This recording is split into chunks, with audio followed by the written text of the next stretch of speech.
Tonight, a special presentation of the ABC Sunday Night Movie.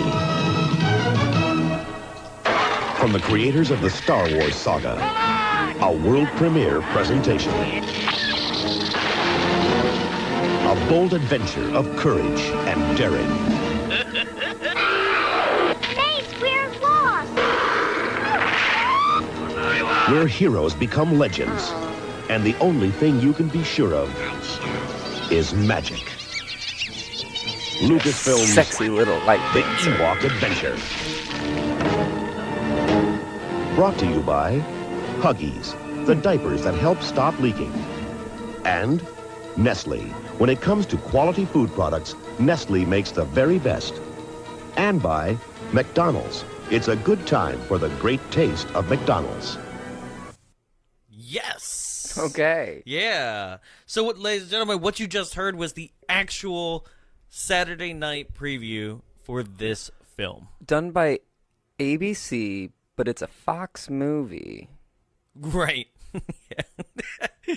Nothing makes any sense here, but what we do have is some taglines.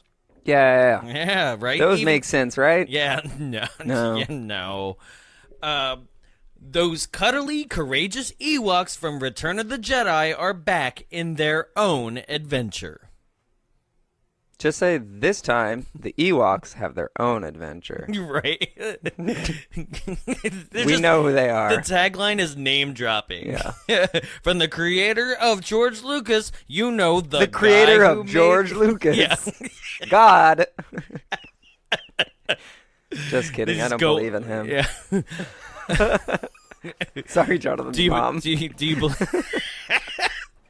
you believe in the Force? Because this movie doesn't. I believe that I've had some force in my life. Oh. Yeah, it's been in front of me. Sometimes it's been behind me. Yeah. Sometimes you take, sometimes you give. Oh, the Force. That's not how the Force works. That's how it works in the gay community.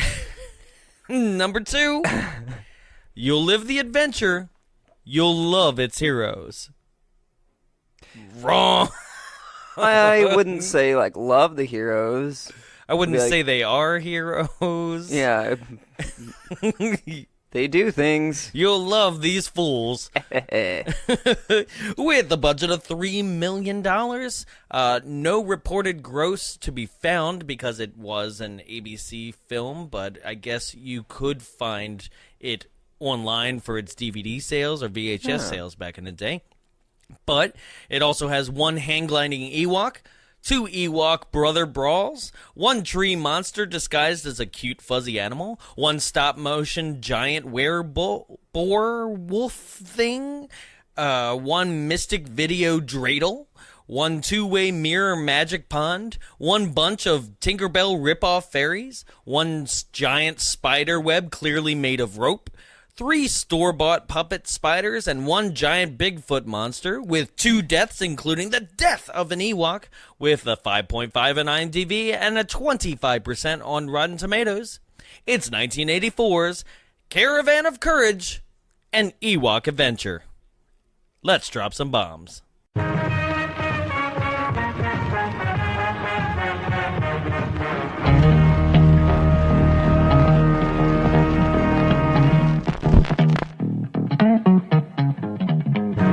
What's so funny? Who are you, stupid dick? This is Sky Captain. I'm on my way. Okay. My ultimate weapon. Super Lick. It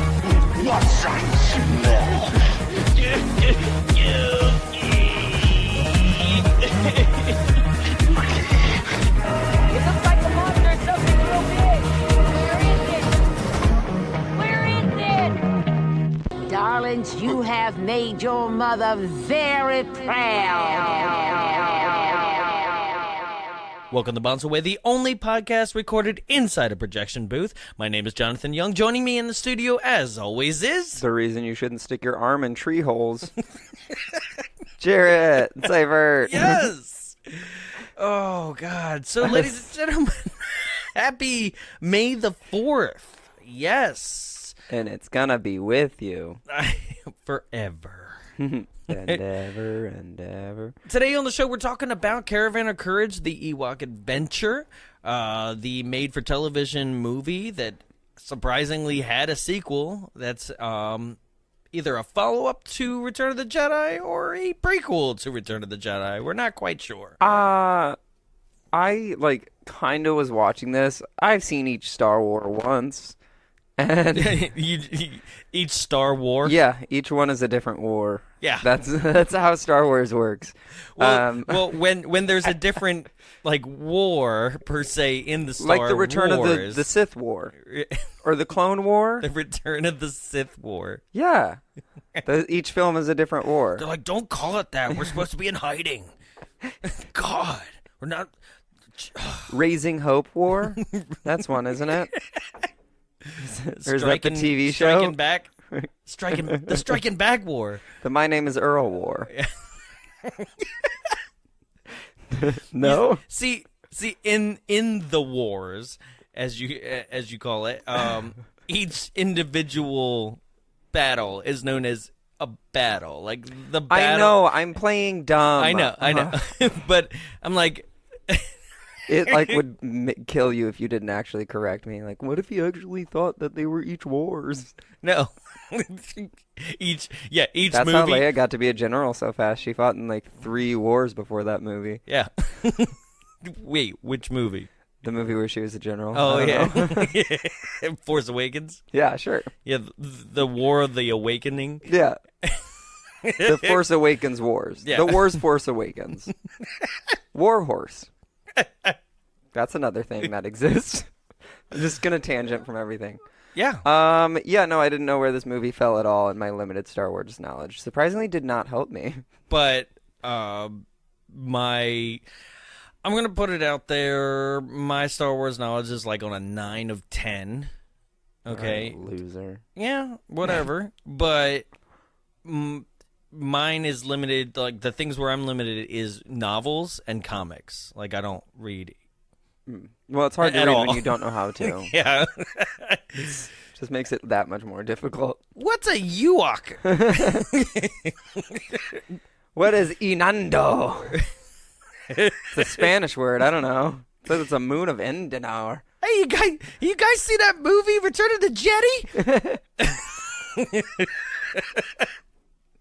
Man, I love Jedis. I can't wait to be a Jedi when I grow up. For those of you that don't know, that's actually how Jonathan talks. That is, I mean, if you haven't been listening by now, you'll know that He things doesn't get know wrong. words. Things get wrong all the time, and it usually has to do with the vowels. Radiator. Yep, radiator. Nothing's radiator. So yeah, no, I can't even tell you with my massive Star Wars knowledge where this really falls into place. Well, let's jump into it. Absolutely, figure it out as we talk it out. Yeah, we'll go through it because there's certain things that point to specific things that say, "Oh, it's before." Yeah, but then there's other things that be like, "Wrong, it's after," and here we go. So, we open up with Sam the Snowman from Rudolph the Red-Nosed Reindeer narrating the entire thing. Oh, that's who that is? Yeah, it's Burl Ives. I will say, this is a really creative documentary. Yeah. This is a National Geo on Ewoks. It's really fun. I was like, oh, cool. Spending my Saturday night doing that. Right. Yeah.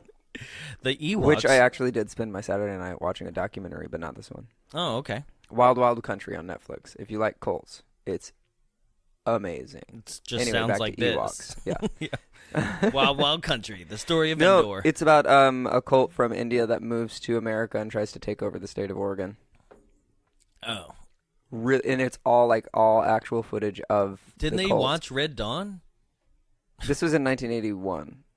Oh, it wasn't out yet. Yeah. Oh, okay. Wasn't Red Dawn one of the pilots in Pilots? Star Wars? Red. This is Red Dawn calling Red 2. That's a joke that I definitely just realized I stole from the Family Guy Star Wars. Red Dawn. Where he's like, Simply Red standing by. Red Big Fox. Red standing by. Yeah. Red Fox standing by. What is it? Red Dawn standing by. Like, that actually is a joke in the Star Wars. Yep. The Family Guy Star Wars. Which actually are when Star Wars was, or when Family Guy was still funny. Yeah. Yeah, no, absolutely. Carrot Top standing by. So, yeah, no, this is Burl Ives, who most famously people know him as the narrator from Rudolph the Red-Nosed Reindeer, the 60s like stop-motion animation that comes on every year. Now, Burl Ives, in this film, he comes and goes. Like, they pick and choose. They're like, I guess the point wasn't brought across, so we need him. Seems like he was pretty heavy in the start, and then in the middle he was just a little bit there, and then towards the end he might have talked like once. Yeah, right? Burl, just to be like, and the movie was done. Burl, wake up, the movie's over. Love and happiness. Good night, folks. Family is great. Yeah. So, he welcomes you to Endor, basically.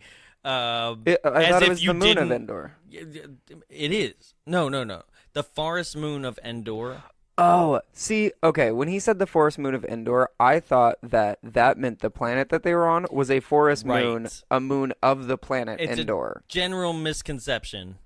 And the debate on which one is which is actually a Star Wars fan base debate. George Lucas, I know you're listening. He's a big fan of ours. Yeah. Could you please write us? Thanks, George. Also, could we push Saturday back about like an hour? So 11 instead of 12 for our lunch next week. No problem, Jared. Thanks, George. / Dave. Right, he's here. Yeah, well, they're about the same. Yeah. Yeah. So, and then it just kind of instead of introducing Ewoks, which we're all expecting, we get 2 white people wandering around the woods yelling for their children that don't have actual human names. Right. They don't. Okay. This is the thing: is they've crash landed on this planet, on this moon, and they have no idea about the things out there. Like, this is another thing. Okay, if this is the Star Wars universe, if you've been to more than probably your own planet that you were born in, you probably know that the world is full of crazy shit in Star Wars. And maybe you shouldn't just go out yelling people's names into a deep, dark forest. Well, my thing is also, like, how do you crash into a planet? Like, it's like with Earth, how, like, 70% of Earth is water. I mean, like, if you're dropped in the middle of Earth, like, anywhere on Earth randomly, you're probably going to be dropped in water. Let's be real. Right. But in space, I can guarantee that space is, like, 90% space, 10% planets. Right. To where it's like, how do you hit a planet? How do you crash into a planet? Like, no, they had a problem and they had to do an emergency landing. They said they crashed. Right. Into the planet. Well, I'm also taking all my information from the 7-year-old girl that looked like a jazzercise video. Yeah. So she looked like I could be very wrong. Came straight out of Olivia Newton-John's workout video. My mom's Olivia. I'm just on vacation with my cousin's family. Is this Xanadu? The entire movie, she's just wearing Uggs. She's wearing Uggs, has a like packing blanket stitched vest and a headband. That was the first time you've made me spit take. She looks like you know that GIF or there's the old workout. The SNL did like a fake workout video from the 80s. Oh, with Kristen Wiig. Yeah. Yeah. But then when it gets to the point when Kristen Wiig's like wiping the sweat off her brow and like doing the weird steps, that's exactly what she looks like. It's so funny.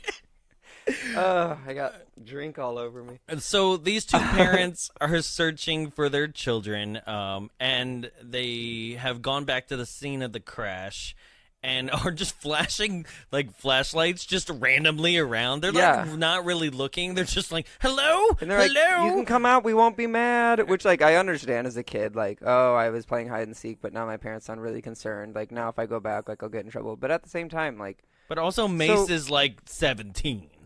Yeah. Well, his emotions read as a lot older than he actually is. I thought his emotions read as like 8. Yeah. I'm 8, but I look. How old was he supposed to be? I guess like 14 or something. I'm not quite sure.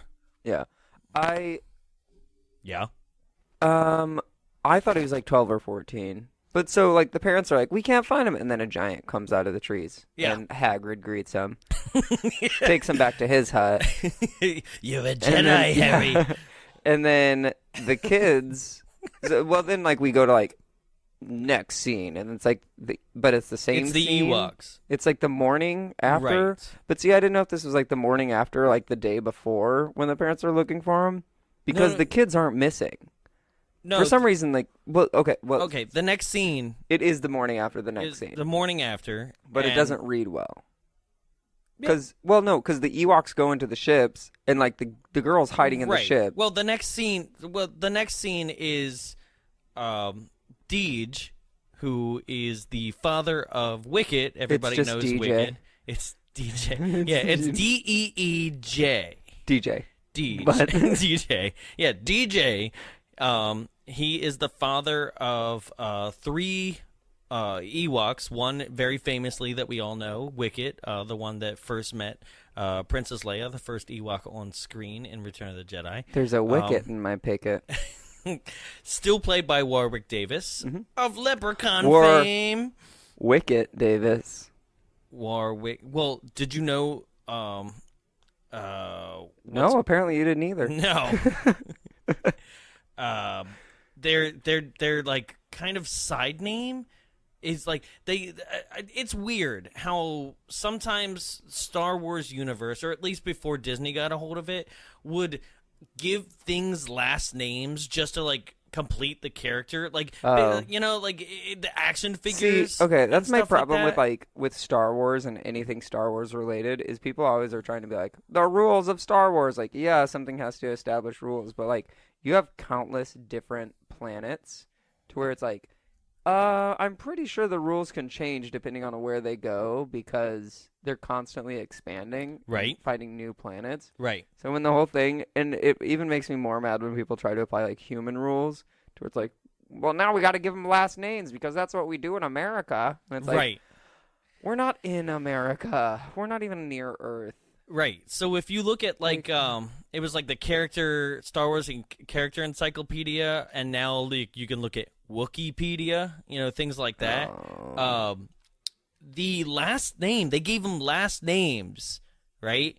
And it's Warwick, like Warwick Davis. Yeah. So they basically was like, this is Wicket Warwick, and I'm like, no, okay. Also, all the characters in the Warwick family, other than the mother, have like W names, like Wicket, Willie, Winda.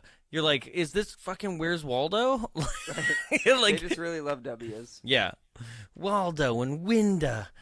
Yeah, but it's just weird. You're just like, you can stop. Like, it's just, I don't need all of this, right? Well, so what happens is, yeah, we get the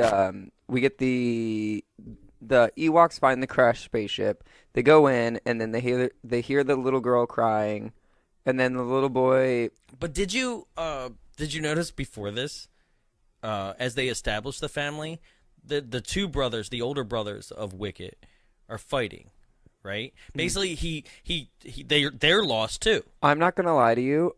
I felt a little bit like. You can admit. Well, looking back on high. It. No. Well, no. You haven't even told anybody that. There was that. We'll keep that off the air. No, it's fine. Because I thought it'd make it more fun, and it did. But because it was like watching bears. I didn't know which That's one why was it was which. a National Geo. Yeah, I didn't know which Ewok was which Ewok, Fair, so I was because about to say I felt a little bit racist towards Ewoks because they all look the same. All I knew was like that one's got an axe, so he's the one I like. Except for the one with the puffy gray cheeks. All of them? No, one had gray cheeks. We're never gonna get through this movie because I don't know who we're talking about. One of the 2 brothers of Wicket. He looked more like a terrier than the rest of them. Sure.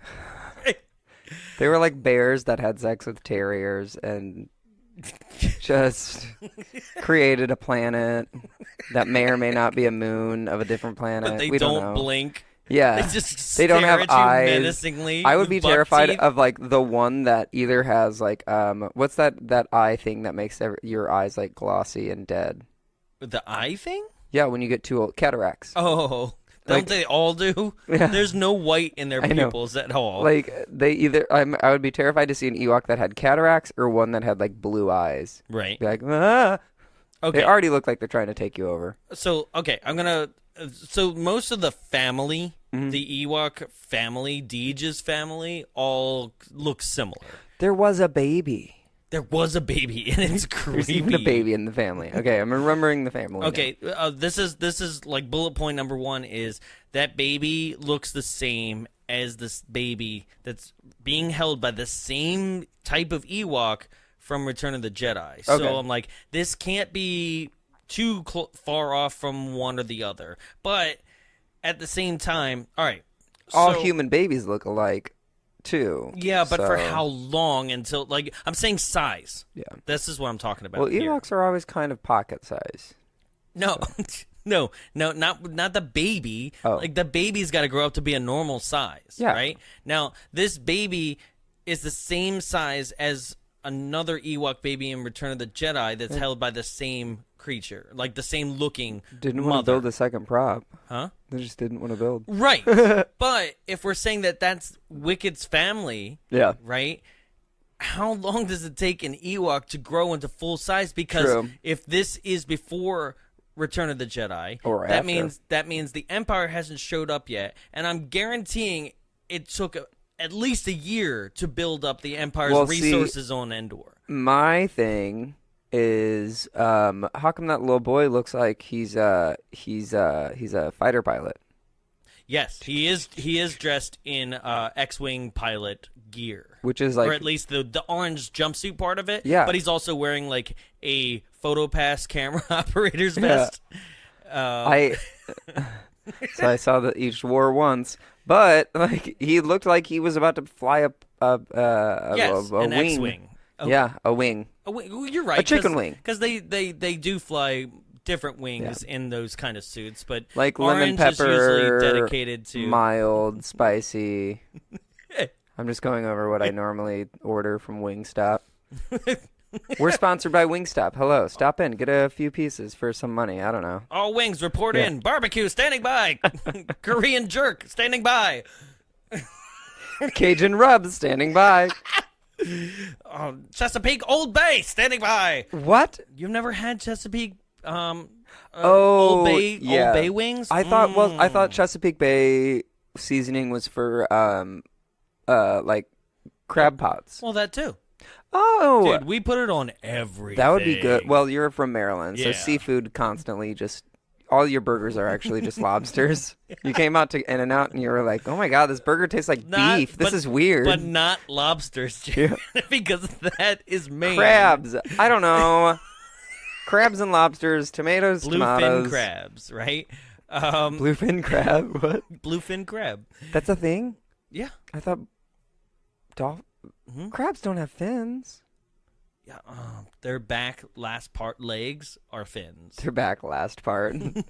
Yeah. The end of the crab. Yeah. Their last Well, set of legs are fins. That's We how actually they get through don't the want to water. talk about Ewoks, apparently. Well, no, we're talking about things that are indigenous to Earth that may or may not be indigenous to Endor as well, like chickens and horses and llamas and ferrets, because they're all in this fucking movie. I love when she's petting a ferret and she's like, "Oh, this is cool." What? So They just, okay, mind you, for what it is, the girl is killing it. She's only 4 years old the when little she made girl this movie. was actually probably my favorite part. Yeah. Not only did she look like a She's genuine. 17-year-old jazzerciser, but she actually was pretty good. She had some pretty bad lines of like, "We need to find our parents." Okay, this whole Which movie, I was like, "Oh everybody my god!" repeats themselves constantly. Every line is said at least Where's twice. mom and dad? Where Where is is it? my- Where is it? But with like slightly different inflection. Like, Yeah. we need that. I miss mommy and daddy. Where's mommy and daddy? The worst. Yeah. Okay. They had to hit the hour 30 time limit. Yeah, anyway, right. So Ewoks, Deej the Ewok, his 2 oldest sons are lost, right? And he gets on a hang glider. And what? I just remembered this part. Sorry. Yeah. And this is where this is one of the times where it's like, Burl, we don't need you, right? Where he's flying in the sky, and he's like, Deej sees a sparkling light in the forest. I'm like, I know, we can see it, Burl. Like, He'll come good. back to it later. Let's put a pin in that and see what else Deej is up to. So he sees his 2 sons, and they're stuck on a cliff mountainside, and he tosses a rope to them, and they fall down. I thought he straight up was going to toss the rope to them and be like, I'll pull you up to my hang glider. Like, I was like, God, hang gliders are really advanced on Endor. That's like weird. Get to the chopper! Yeah. Get to the chopper. I've got a rope ladder! And I bet you said rogue bladder. This is rogue bladder. Standing by. Constantly introducing different flyers. Meanwhile, this is still scene 2. Hold on. Is it? Yeah. Is it? It is. And so the 2 brothers like tumble down the hillside, and they get into a fight. And did you hear like Deej like has this like he sees them, he sighs in exasperation like, and then it sounds like he's like, shit. Did you hear this? No, well, I kind of couldn't pay attention to anything they were saying because the second I realized that I wasn't getting subtitles. Mm-hmm. Or like any explanation, I was like, they're making little noises. No, I'll play the clip. Gossip, but I'll play the clip. It sounds pretty clear. Yeah. Hold on.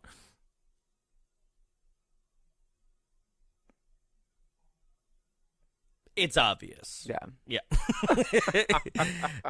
So after this, they like, okay, we're gonna go home. Obviously, they can't use the hang glider to get home. They got to walk it home. And this when they stumble onto the ship.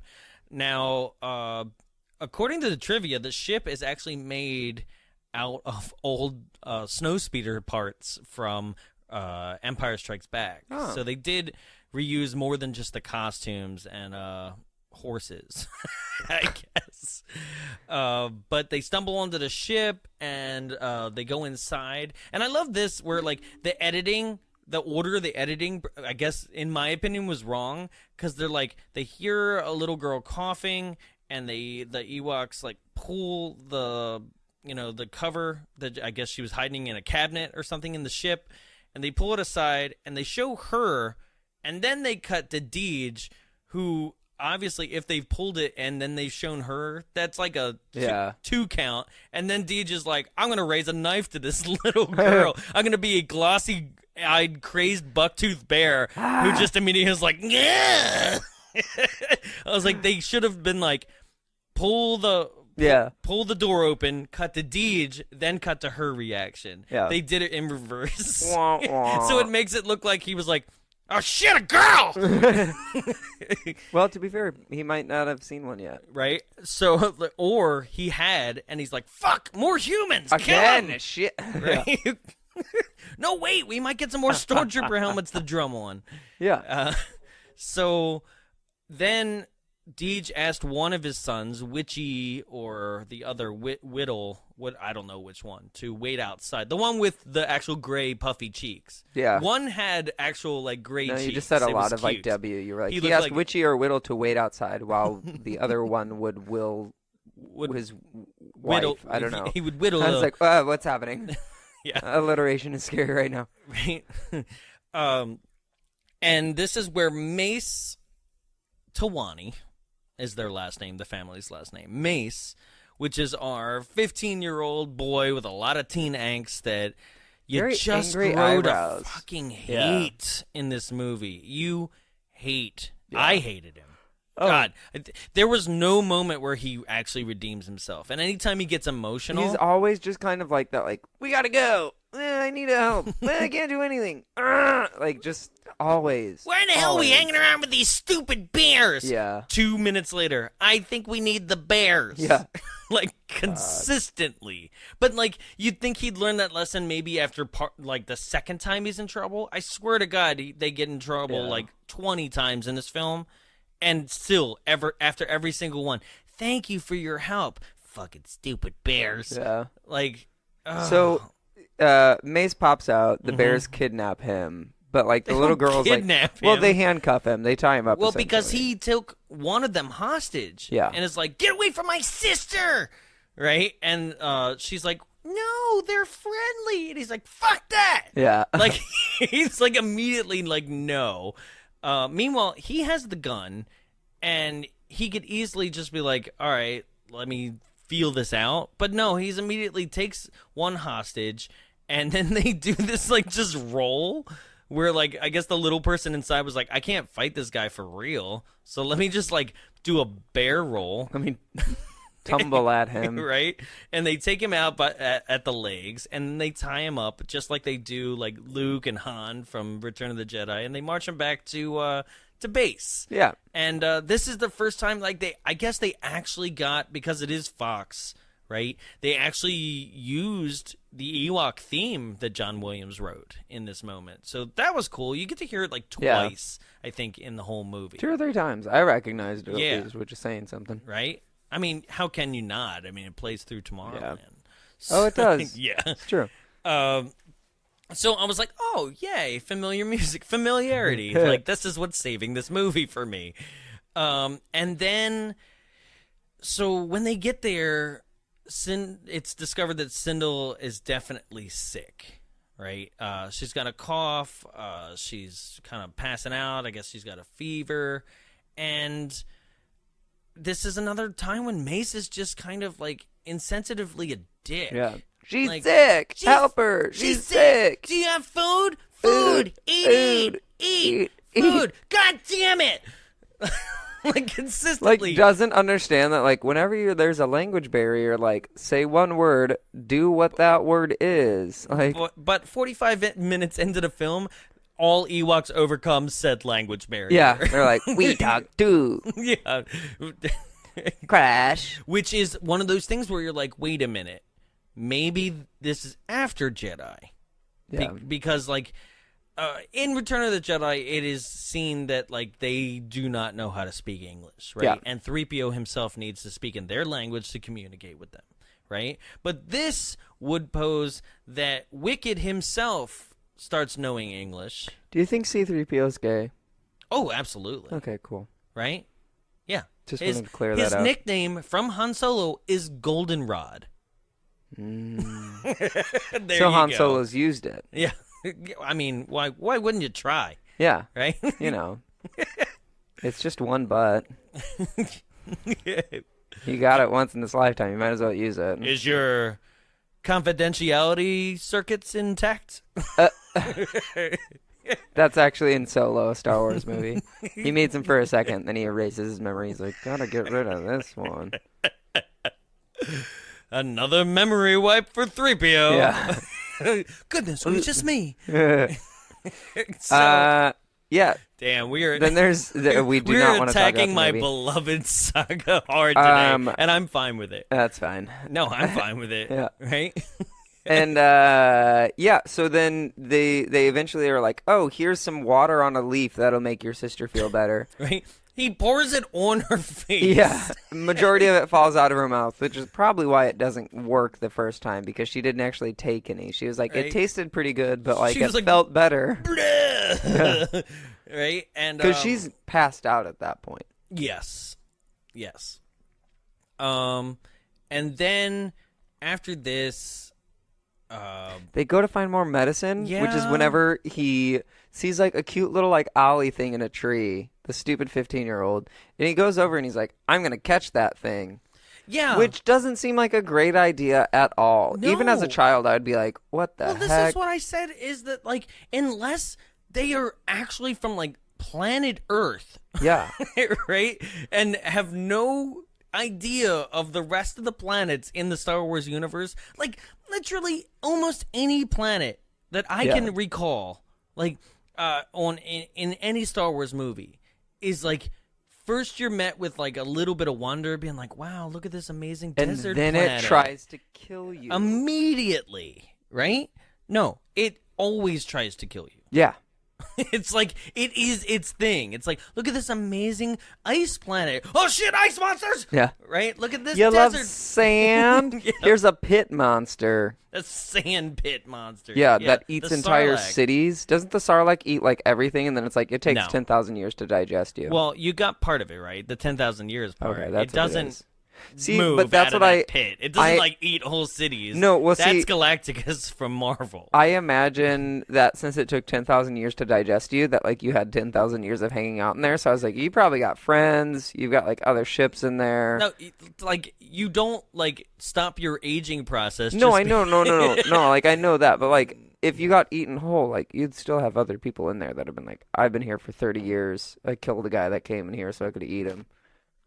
That's Like, probably accurate. Yeah. honestly, but also if that thing ate a whole spaceship, couldn't you just shoot out of it? Didn't that what it Han didn't do? eat any spaceship. What are you talking about? Can it eat a spaceship? No, well, I mean, maybe it could like grab one with its tentacle and pull it in, but not even a spaceship, like one of those like skiffs. I thought it maybe. ate someone. No, in the movie. You're talking about the space slug in Empire. Oh, you the mean thing that the Falcon goes inside of its belly? the Jabberwocky.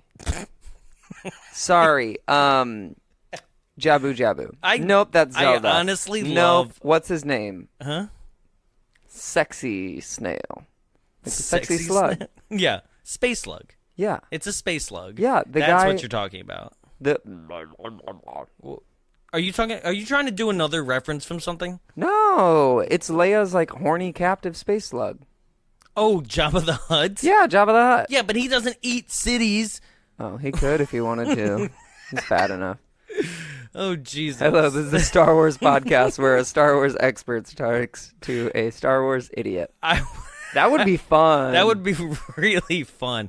It's Jarrett describes Star Wars. Yes.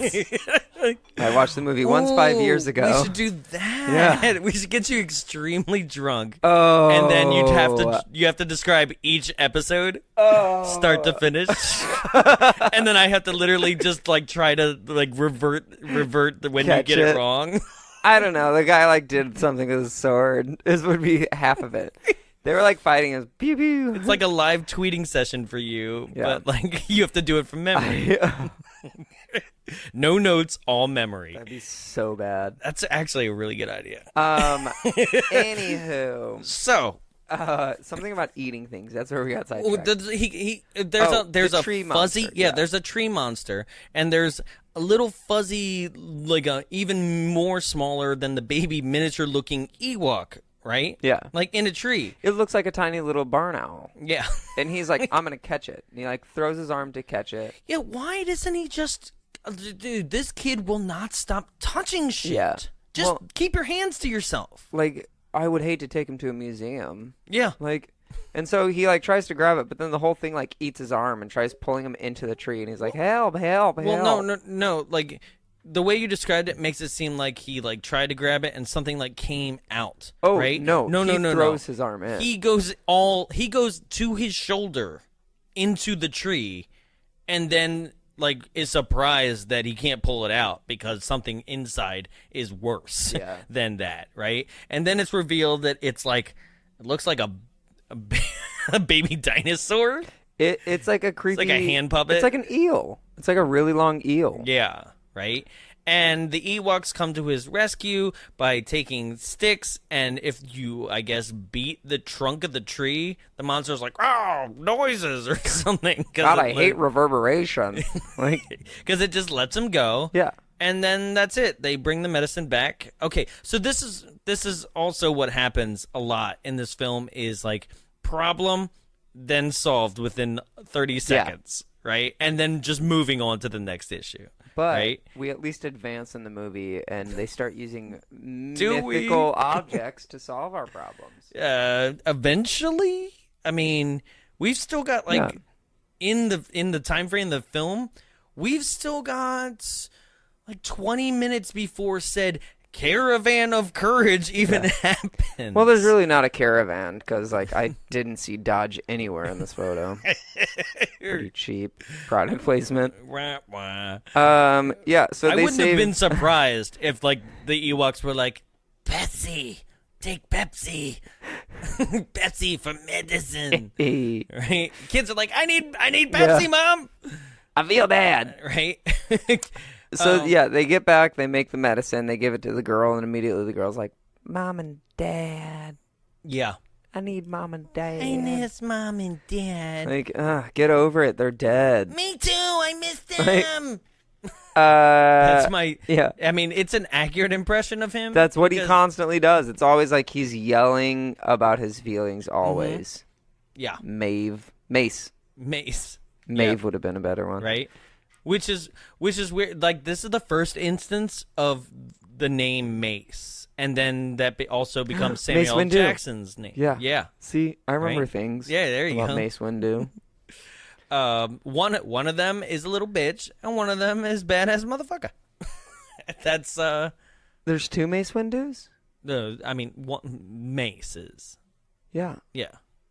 Mace Tawani, right here. I know. Okay. I'm like, don't. So then Mace's idea is all the Ewoks fall asleep. We're going to bust out of here. I'm going to steal my gun. We're going to run away. We're going to find Mom and Dad. What makes you think I would actually think what? That was an okay idea. What makes you think, though? I mean, you've already gotten your ass handed to you once. And by you a don't, space tree. Right? What makes you think that you're going to be able to protect her or even yourself? Well, if he gets the blaster. Because in his mind, he's like, oh, if I get the blaster, we can find Mom and Dad. That tree. Yeah, exactly. I would have had it in my hand and I could have shot it. Sure. So he gets his gun. He gets his sister, Cecily. I don't remember her name. It was something like that, right? Yeah. No, Sindel, sure. Okay. Yeah. Yeah, I guess that's her name. And then they start to run away, but they definitely get stopped. Okay. They get stopped. Okay. There's this wolf bear monster. In sheep's clothing. Just kidding. It's in its normal clothing. It's wearing pants. And it's howling at the moon, right, to start this scene. But you see it. No, you don't see it at the start of the scene. You see it like the night before. You see it like howling at the moon. Because I was like, that's a weird, like, random shot. And then after the next day, when they're out, like, after getting the medicine and at night, then they actually get, like, they get, like, chased by that monster thing. Okay. But let's not call it a monster because it's just trying to live its best life. You know, it's just like, it's just a thing.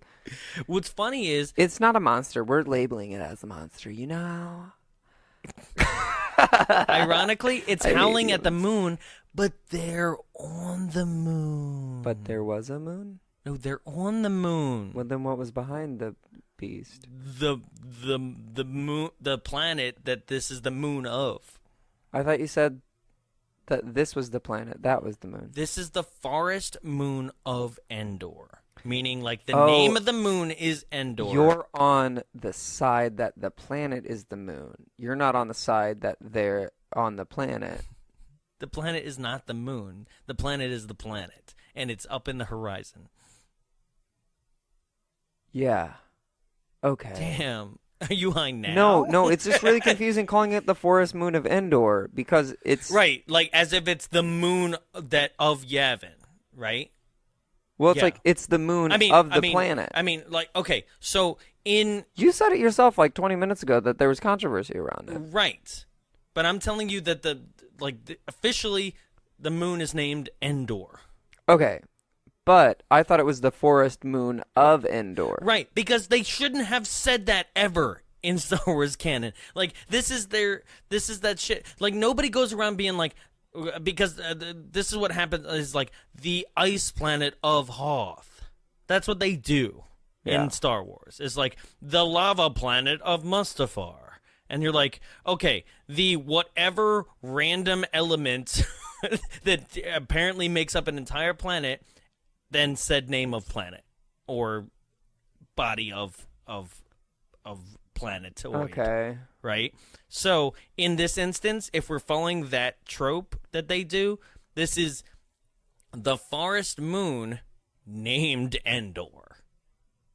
But didn't they say, like, the forest moon planet of Endor? No. They never say the forest moon planet of Endor. But even if they did, it's just a weird English problem, right? This is the problem with English. Yeah. It all sucks. No, this This is Endor. It's called Endor. It's Okay. a moon. God, it's Endor. Jeez. I'm just Nerd anger. It was all for a joke of saying that it was howling at the planet, not at the moon. That was the joke. You took it way too far. I don't know Star Wars, so I don't know if they're jokes or not. It's like making a joke about something you don't know, or like if I was talking to someone that was like, it's like most of the people at work making jokes that don't matter. yeah. Well, no, that's like the thing. Like, if you started making a joke about a movie I'd never seen, I'd just like laugh along because I'd be like, ha ha ha, like that's what the movie is. But then you'd be like, no, Yeah, you did that's that not it. You because... did that for a long time Yeah, with I Back know. to the Future. Shush. Then I saw it, and I actually turned out I was laughing at the right stuff. Nice. So anyway, yes, they get chased by a werewolf. Okay, no, but there's something before this. Really? So they have this campfire scene, right? Yeah. And she once again she goes, "Why don't you talk about mommy and daddy?" Like they're and dead. I'm like, bitch, because like you talk about them like every other minute. Yeah. Like there's no need for Mace to talk about them. But instead, he goes on to this long monologue. Oh, I hated that. This was weird, right? Basically, it's like some guilt, as if he like did something wrong. It's like, I touched the front of the ship, and it was really bad. Like, it put it off balance. Like, I don't know. But no, what did he do? No, you are describing what probably should have been, being like, I forgot to fuel up or something, right? But it's not that. He's just saying if we hadn't left the ship, maybe they'd still be there when we got back, or like, you know, like when they got back, we would still be together as a family. And it's like, maybe, but also like, who cares? Like, this is... You are blaming yourself for what? Going out and finding food for your sick sister? If that's what you were doing. Yeah. I don't even know. Well, they never actually explain, like, why they left everything. And they also don't explain, like, so when the Ewoks found Sindel, she was hiding in a cabinet. Was she hiding there when the parents were calling her name in the beginning, too? And Yeah. Mace was the only one out finding resources? Or were they both out finding resources? And then... in the morning, he was like, go and hide in the ship and I'll continue finding resources. It's very unclear. Yeah. Right? And that's why I was confused about But it. instead, he has this weird dramatic monologue, which I did find footage of him and his audition footage. Right? Because Eric Walker is the name of the actor. Eric Walker and Warwick... No relation to Luke. No, not at all. And Warwick Davis actually filmed on set a documentary of this. And there's about 12 minutes of footage on YouTube that you can find. Basically, that describes the documentary. Not describes that, but shows bits and pieces of it. And apparently they filmed a full-length, like, behind-the-scenes footage of it. And they are campaigning to get Disney to bring this and the... Battle for Endor sequel to Blu-ray with their documentary. Nice. And I'm like, good luck, buddy. Right? Like, They won't make it canon. no, well, they won't make it canon, and that's why it'll never come to, is because, like, Disney itself would be afraid that as soon as they release something like that, that's them owning it and calling it canon in some way. Yeah. Right? They'll never do something like that. Why? Because... let's blame the producers of this film who didn't take it into consideration that the forest moon of Endor also turns into the desert moon of Endor in this film. Like, it's not consistent. It doesn't play into the canon of Star Wars because, like I said, is like basically my biggest dilemma with this film. And we'll go into it more as we go, but the biggest problem is that if all the creatures of this film, the giant Gorax and the Fireflies and everything else that's going on, plus the creatures from the sequel, which is like a giant warring faction that's very much like medieval times or something, right? Oh, yeah, it gets ridiculous, right? No, you're just going off. Yeah, that's the sequel. We'll do it, I swear. No, thank you. It's worse. And I don't know, there's a blind man and like a thing that's like super fast. It's freaking stupid. But if all these things exist on Endor, why would the Empire have chosen to build their space station right over top of it, and basically, unless there's some sort of strategic reason why to build it over Endor. Like, it would not make sense to build it on this planet, because it seems like there's giants that could possibly come by and be like, what is this shield generator? Let's just fucking destroy it. And then the Death Star is vulnerable. Right? So it makes no sense. If this movie is canon, it would make no sense that that they would choose this planet. Just go choose a barren, lifeless planet, and build your shield generator there. If this movie takes place after Return of the Jedi, then we have the problem of where were all these things during Return of the Jedi. You good? Yeah, no, you're just a huge nerd. But this is the biggest problem with the film. Like, beyond the acting, beyond the effects, beyond all just the boringness of the film at times, is the biggest problem of being like, where does this fit into the universe? Yeah. Yeah. Right? And then... But are we here for the universe, or are we here for this film? It's as a is whole. It coming in both? Yeah, it's as a whole. Also, you're saying that he's dressed in like kind of rebel pilot's gear? Yeah. Is the Tawani family sent on a reconnaissance mission to check out what the Empire's doing on Endor? That would make sense. That would have been cool. But that's not what happens here. Well, they don't explain anything about anything else. Right? So. It would have been cool because there's one line in Return of the Jedi. Right? It's just like... Only one line out of the whole movie. No, just one line. There's one line in Return of the Jedi by Mon Mothma. Nerds out there know what I'm talking about. The Mothman. Right? Yeah.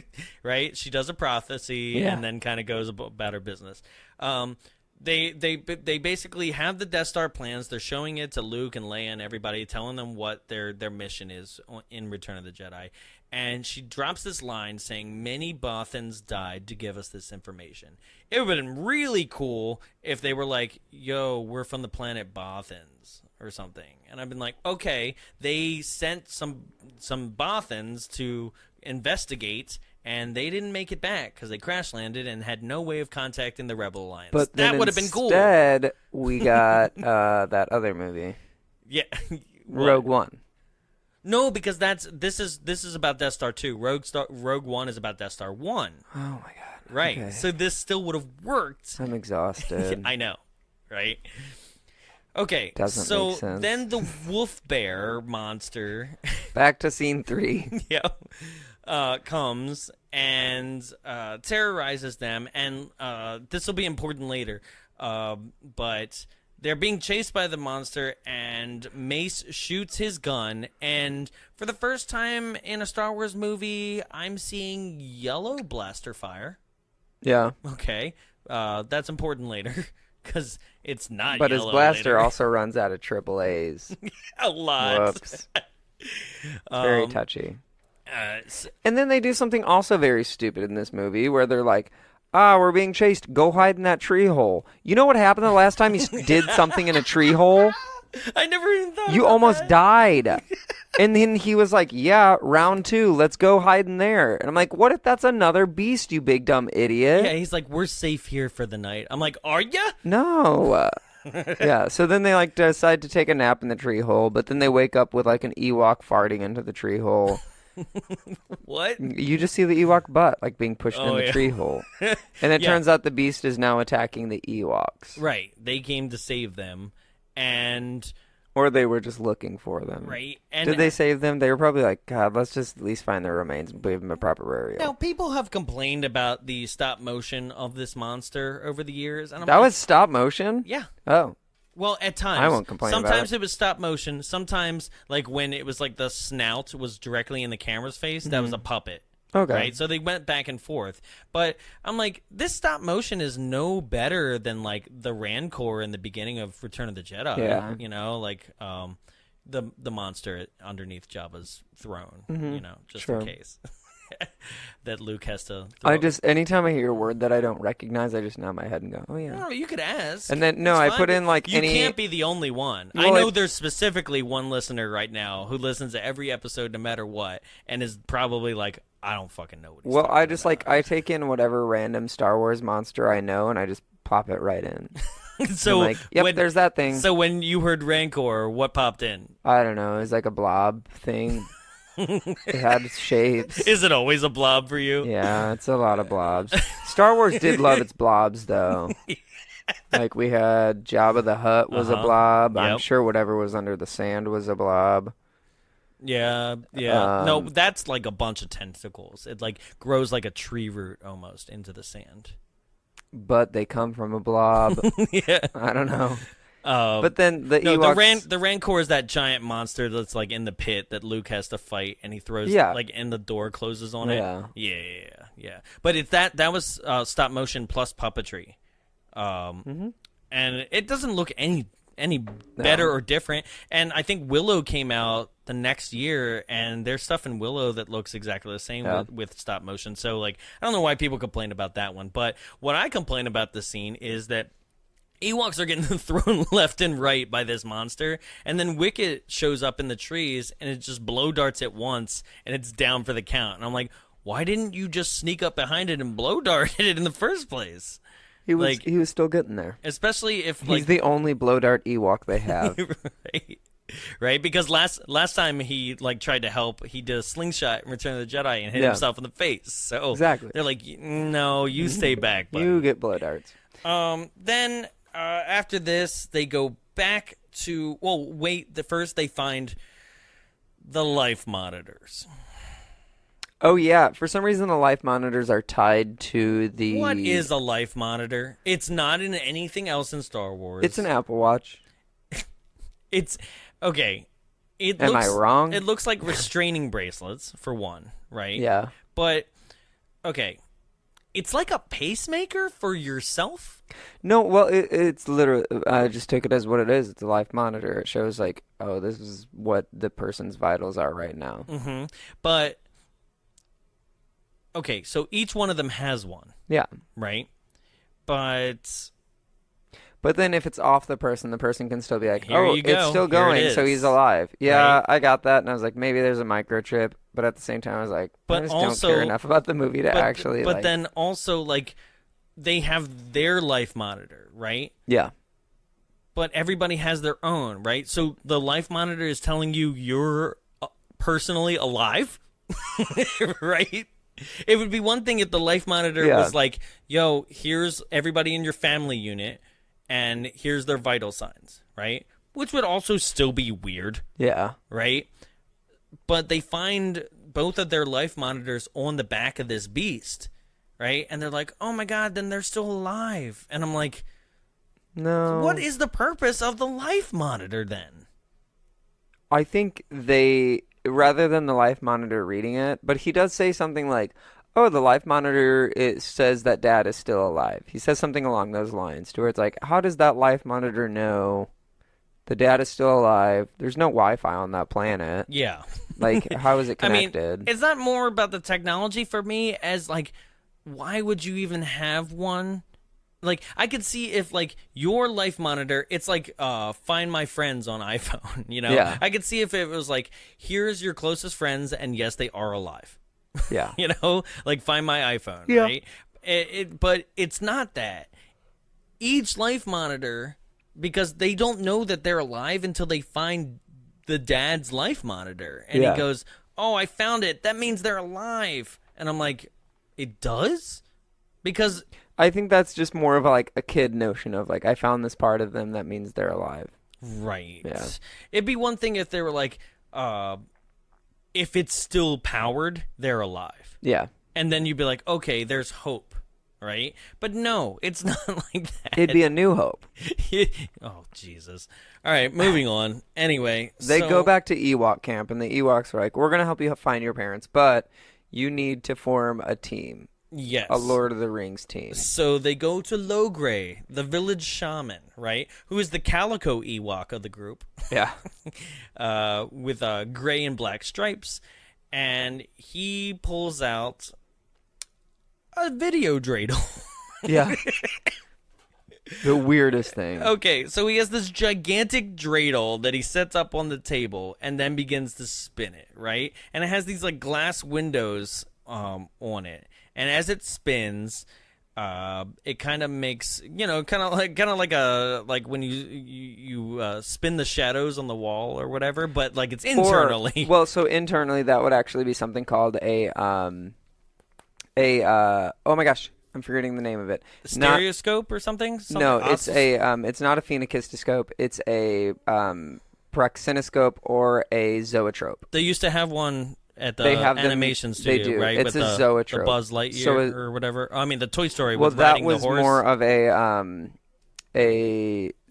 that was more of that was a zoetrope. Same kind of concept, though, right? So it's just an open it's an open container or barrel or drum that has a source of light and multiple images that are broken up with radial slats, and so, yeah.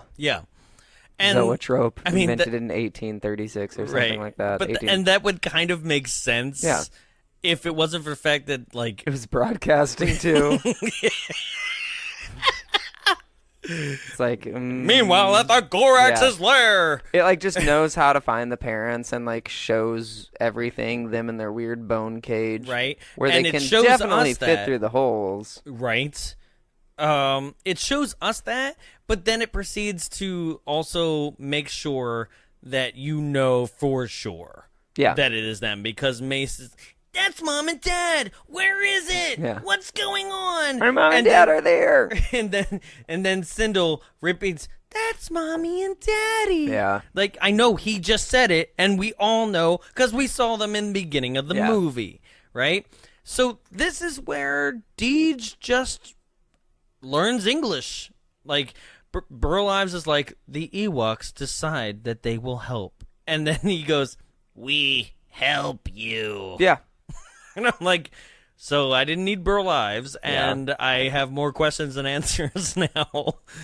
Because that was a full-formed sentence, right? Oh, yeah. And pretty sure Mace isn't really talking to them in a way for them to comprehend what's going on. He's just talking to them like a piece of shit. Mace is like that tourist dad that like doesn't understand that like that's not how you talk to people. Like, oh, a foreign language? Let me yell louder so you understand. Like, we're helping and need it. Like, doesn't actually work when you just yell words louder. That's not how translate. Neither does your microphone. Yeah, I know. My microphone just shut down. It was like, you know what? Don't yell at me. Yeah. Yeah, right. Where is the golf course? Yeah.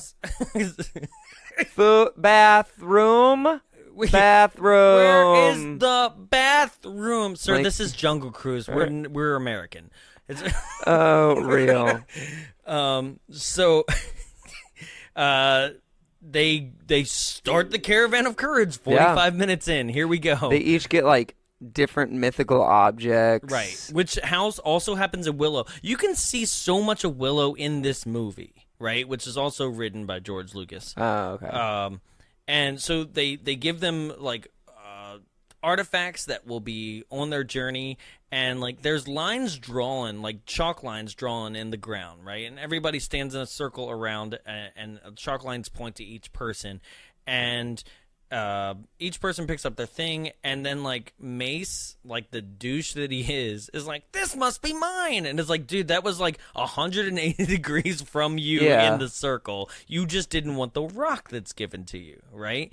And to be fair, the rock is a pretty shitty object. It's like, break this and then put it on the ground. But what's funny is that like it's the same kind of thing as like, do people in zombie movies grow up in a world that like watch zombie movies or not, right? Yeah. So like, do people in said world have stories? Like, do people in the Star Wars world have movies like that are like, this guy didn't get the object that he was supposed to, and he didn't learn a lesson, you know? Because like, I'd be like, oh, somebody gave me a rock for this journey.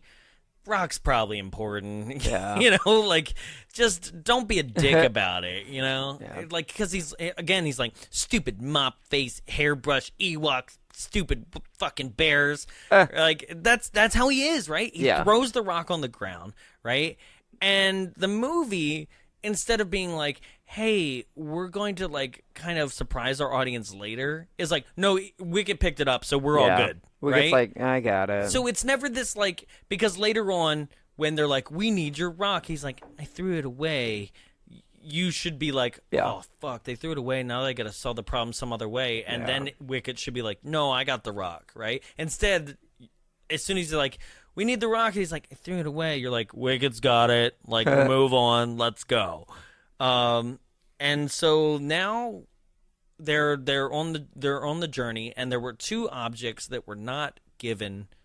They were not handed out to anybody because they are for Ewoks that are, I guess, not living in the Ewok village like everybody else, that they must convince to go on this journey with them, I guess. And they happen to be the most important players in the game, both of these people, right? So the lumberjack and the other one that was used twice. So the lumberjack, Chukatrak, is my favorite, right? One, because he's like the black Ewok. I mean, it's kind of racist, right? Like, he's got darker fur than everybody, and he has, like, bigger nose and lips. I'm sorry. It is, though. He's the, like, and it's funny, too, because, like, it's not, okay, this film has, Tony Cox in it, okay? Tony Cox is, like, the little person from Bad Santa 1 and 2. Yeah, right? Like, Seinfeld, like, super funny. Me, Myself, and Irene, the little person that she runs away with in the beginning, right? He is one of the 2 brothers from the Warwick Ewok family, right? He's not this, like, racist, like, projection of Ewok. But I look at this lumberjack Ewok, and he's the strongest. He's the fittest. And he's like, true. And his face. Like, I'll put a screenshot and be like, most racist Ewok, because it's there. You know. But he's also my favorite because he's like, he doesn't take any shit from Mace.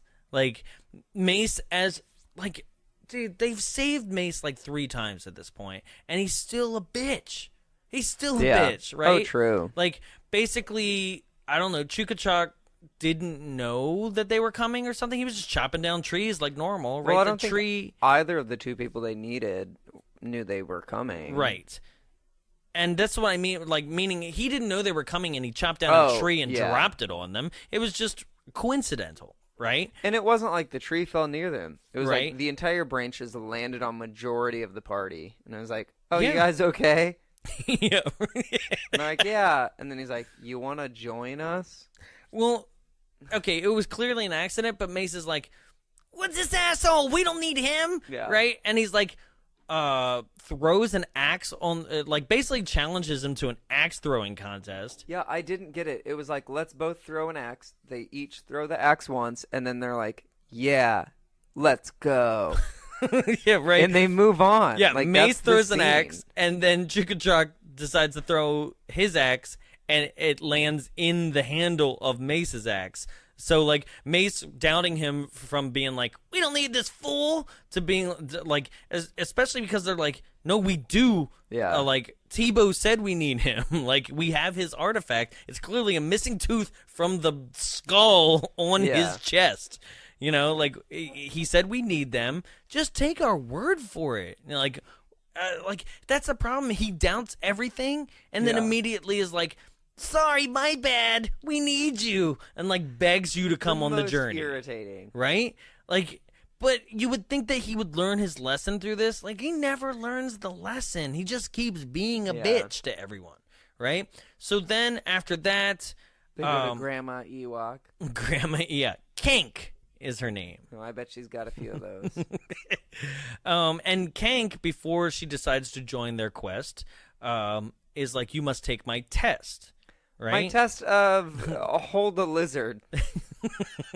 She grabs a rock and she's like, no, it's the rock that Tebow gave. Yeah, right? so it's this like kind of like quartz crystal. It's another dreidel.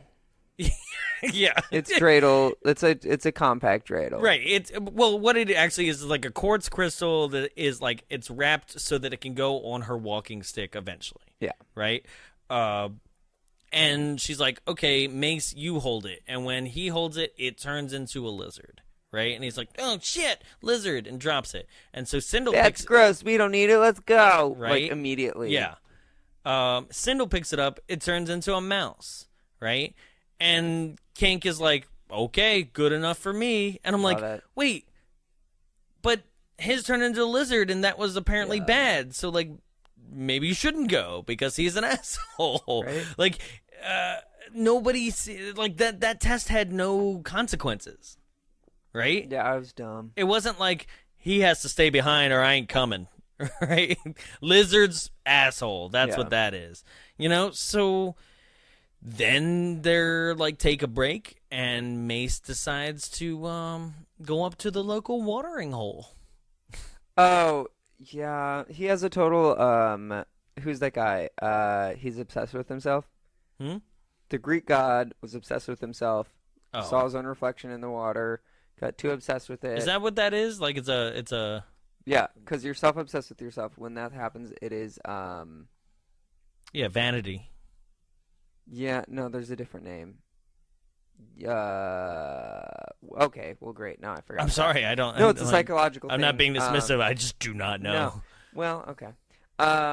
Anyway, so he touches the water, and the second he touches the water, it, like, sucks him underneath into where his reflection is. Yes. So it's like a haunted pond. Yeah, it's like a haunted two-way mirror. Yeah. Right? And everyone's trying. Basically, like, whenever anything touches the surface, it immediately goes underneath the surface, and that's it. So they throw him a rope. The rope vanishes under the surface. They grab a stick. They start to hand it to him. Like, the end that touches the water, like, vanishes under the surface. And then one of the Ewoks has their magical staff stick. Yeah, and then, it's Wicket's magic walking stick. And he sticks it in the water, and he's able to pull Mace out, unfortunately. I know, right? I'm like, just drown. Yeah, let him drown. And he was in there for so long that I was like, cool, he's going to be dead. Yeah, right? He's not making it. Yeah. And, So immediately after... Like, Wicket is bouncing off of a tree, like, branch. Yeah. Right? And they're about to get on their way, and Mace loads Sindel into, like, on top of one of the horses, there's, like, another just, like, useless scene. Wicker hut that the kids can, like, ride in. There's, like, a pack mule on a horse. Yeah. And Sindel gets in there, and like Mace is like, all right, let's go, everybody, and that causes Wicket to release the branch, and it snaps and hits the horse, and the horse just takes off. And immediately, in pure Mace fashion, he doesn't like be like, please help, right? Save my sister. He runs and screams at the Ewoks, you gotta get on your horses, you gotta go after her. Yeah. Right. Well, then he also starts like, Jesus Christ, kid, how about a please? Like, dude, if I was the Ewoks at this point, I'd be like, fuck this family. I'm going home. He starts like running after her with the horses too. And of course, like the Ewoks, they get her. Chukatron saves the day, man. So Chukatron gets on a horse and like calms the other horse by grabbing its reins and just brings it back, and we're good. Yep, we're good again. Right, like another issue solved in under 30 seconds. And then they get to the mountain. Huh? No, there's still an overnight scene. Oh yeah, so they're sitting there. The little girl Cecile can never remember her actual name. Sindel. Cecily, correct? I know. She's looking at a candle. And she's like, wow, this candle's been burning for hours and it's never gone down. And then it's bedtime. Yeah. And everyone goes and lays down for bed. But our hero, I guess we'll put air quotes around the word hero, Maverick. They're like the biggest air quotes. Mace Windu. Yeah. Yeah.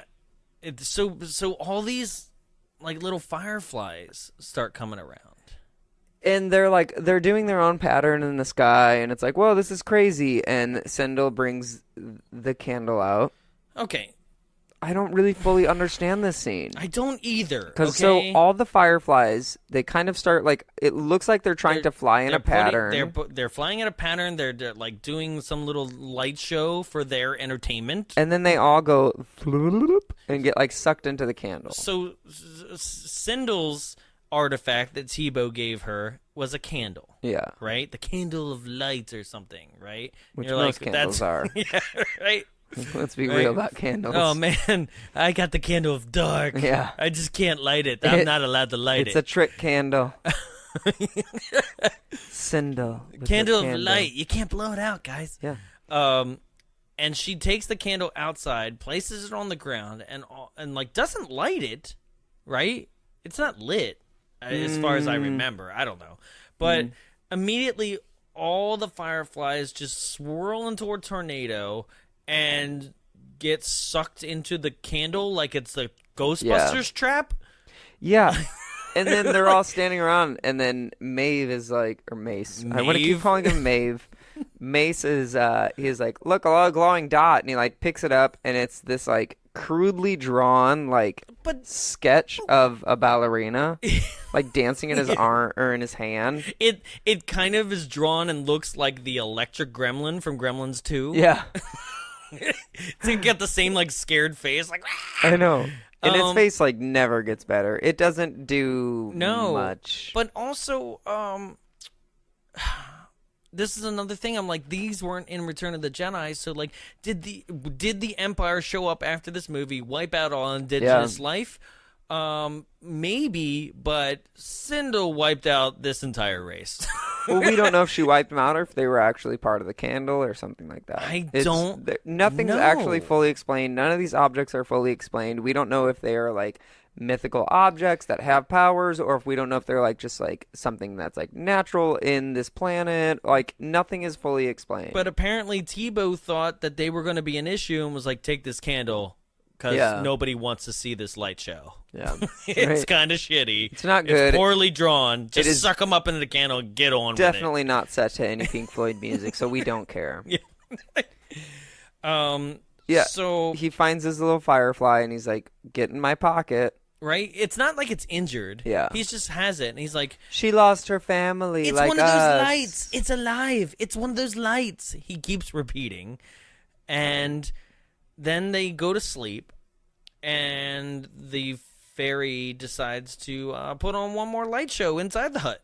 Yeah. Right? I hate this part. This movie. I hate this part.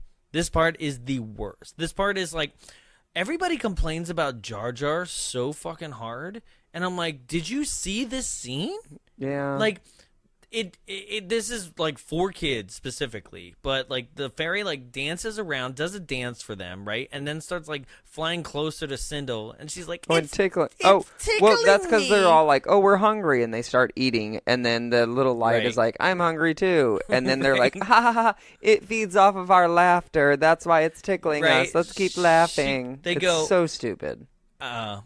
He goes, I think she eats giggles. And she goes, it's a giggle eater.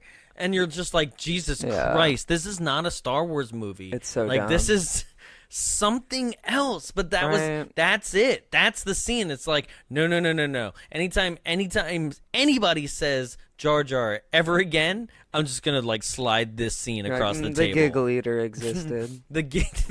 Yeah, it was a giggle eater, guys. So... like, go ahead and put that into your Wikipedia. So the next day, they keep tropping along. They, I guess, transported to the desert moon of Endor. And they get to a very large rock formation. Mm-hmm. Yep. Yeah. And they don't know how to get in. And this is when Maeve is like, oh, no, I should use my rock here. Mace. Mace. It's like one letter off. But Mace, whatever his name is. They're like, use your rock. And he's like, well, I threw my rock because it's a rock. And then, of course, our Warwick Davis, Wicket. He's like, well, I got your back. He pulls the rock out, and he hands it to him, and he, like, shakes it, and he's like, there's something inside. Mm-hmm. And then throws it on the ground and breaks it. Guess what it is? An arrow. Another rock. Yeah, I know. I was like, it's an arrowhead inside a rock. And he places it on the ground, and it's like, and it points in the right direction, and then points to one rock. And it just goes there. Right. So a rock inside of a rock that points to another rock. Oh, God. And he's like, I'll use my gun to blow that rock up. It's like, meanwhile, this is not how... Okay, so like I said earlier, the gun was firing yellow laser bolts. Now it fires red continuous laser bolts. Yeah. It's like just... It's a continuous stream that superheats the rock and explodes it. But it's also making like sounds that are only known in the Star Wars universe as TIE fighter sounds. Yeah. Like, I was like, that is clearly the sound of the gun in the TIE fighter. Like, you can't just, like, we have other laser noises in the Ben Burt library of sound effects. You did not have to go, what do we got here? Like, you have it all. Like, this was from Fox. It's all officially licensed. Why did we choose this? Oh, my God. Like, it was just so frustrating because you're like, no, and they might as well have just used a lightsaber sound just to piss people off. Right? Also, I'm pretty sure any other time a rock is present in the Star Wars universe, we use the fucking Force. Well, he doesn't have the Force. Yes, but this was a perfect opportunity to introduce a little bit of mysticism like that. Yeah. Right? Like, ooh, this might be another believe Jedi. in yourself. Yeah, right? Anything like that. A Jedi. I love them Jedis. A GD. A GD. A GD in a lamp. Oh, my God. And the rock blows up. He shoots it and it blows up. And then they go inside, and immediately they're like, the little ones have to stay here. And I'm like, well, why did you bring them in the first place? I know. It's like, well, she's too small. Don't let her continue. You can only die if you're above the age of 10. Right. So, that's true. Yeah. Poor Chukachak was 11. Yeah. Could you imagine if they're like in like dog years? They're like the teddy bears. That would actually make sense, though. Kind so of old, right? So they carry on. Yeah, they carry on. They go up these giant steps. Yeah, right. That was cool. And then they hit this chasm. Yeah. That has a jungle gym. Yes. It's clearly a spider web that is made out of ropes that a human being could climb on if they needed to. Yes. Are all space spiders like structural? There's too many S's in there. Structural engineers. They. Are they all like really well versed in playground equipment? Yeah. Like, they like it was built so like nicely convenient. Like, I'll make my web so humans can walk across. Well, they're overcompensating for the fact that they're just Spirit Halloween store spiders. Yeah. My family actually has 3 of these. For holidays, for Halloween and Christmas. Yeah, because as they go a big across, Christmas spider family. Yeah. As each one goes across, the giant spider that is clearly the worst puppet I've ever seen. Oh, the stupidest thing. Tries to attack them, but first they go across. A tinier, like a small version of a spider starts to attack, and they're like, it's like, cool, we got that one out of the way. Do spiders scream? I always like anytime an insect. Glad they don't. And every time an insect screams in a movie, I'm like, what? Yeah. Mace goes across. I got it right that time. Aren't you proud? Mm-hmm. He goes across. He's fine. He's like, come on, I did it. You all can too. Mm-hmm. And it's like, well, that's because you're white. That's literally the everything wrong with America right now is one white person saying, I did it. You can too. I'm and white. Everyone else being We're like, bears. So like one bear starts going across, one Ewok, and then they're like, spider, and Mace shoots it. And he's like, I got it. We're good. Oh, he stabs it, doesn't he? Or just kind of like pushes it out of the way and it falls down. He shot it with his blaster. No. So once again, the eternal question. Yeah, why do you have your blaster? No, did he shoot or didn't he? Oh. Did he shoot first or not? Did Mace shoot first? It's never been a question. He's the only one shooting in this movie. See, I know Star Wars jokes. I know those things. I thought he shot second. Mace shot first, second, and third in this movie. And then Mom once. He shot his mom? No, Mom That's in the shoots. Sequel. Oh, Mom when shoots. He goes crazy. Mom shoots the weird rope-like laser at the end. Okay. Yeah, so basically whatever happens, the tiny spider falls. And they're like, cool, we can get across now. And then so our final bear is coming across, and is this Wicket? Final bear. No, Wicket's left behind with Sindel. Okay, well, what bear's doing crossing the bridge? handstands. Oh, yeah, they're entertaining with handstands. And they're like, look at our little furry butts. And Which that's they were kinda cute butts. Yeah. That was intercutting between the spider scene. Ewoks doing handstands. So the final Ewok is going across, and like a larger spider starts to come down, and it's like about to eat him. But then we get Granny Ewok with her magical stick. Kinky Bear. So Kinky Bear points her wand at the spider and is like, "You shall not pass." Yep, that's good. And I'm praising out you. on I'm this like, one. I know, yay! you're like, you nerd things because I actually can't I don't even stand. like that movie. I hate Lord of the Rings. And that's what this movie was. Oh, it was. Oh my God, it really was, because I actually read the book for The Hobbit, and this stuff takes place. The spiders in The Hobbit too. Yeah, with Sting and Wow, for hating that, we knew a lot about it. Well, because I actually genuinely loved the 77 cartoon.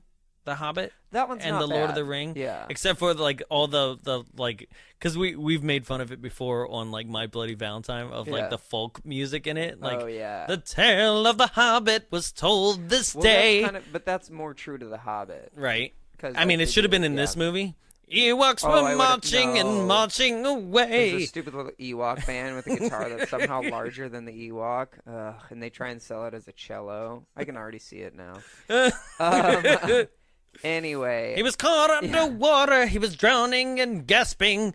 So, Kink, she uses her laser to Dr. Doolittle the spider and have it fall in the chasm. Why is it Dr. Doolittle? Because it's controlling an animal.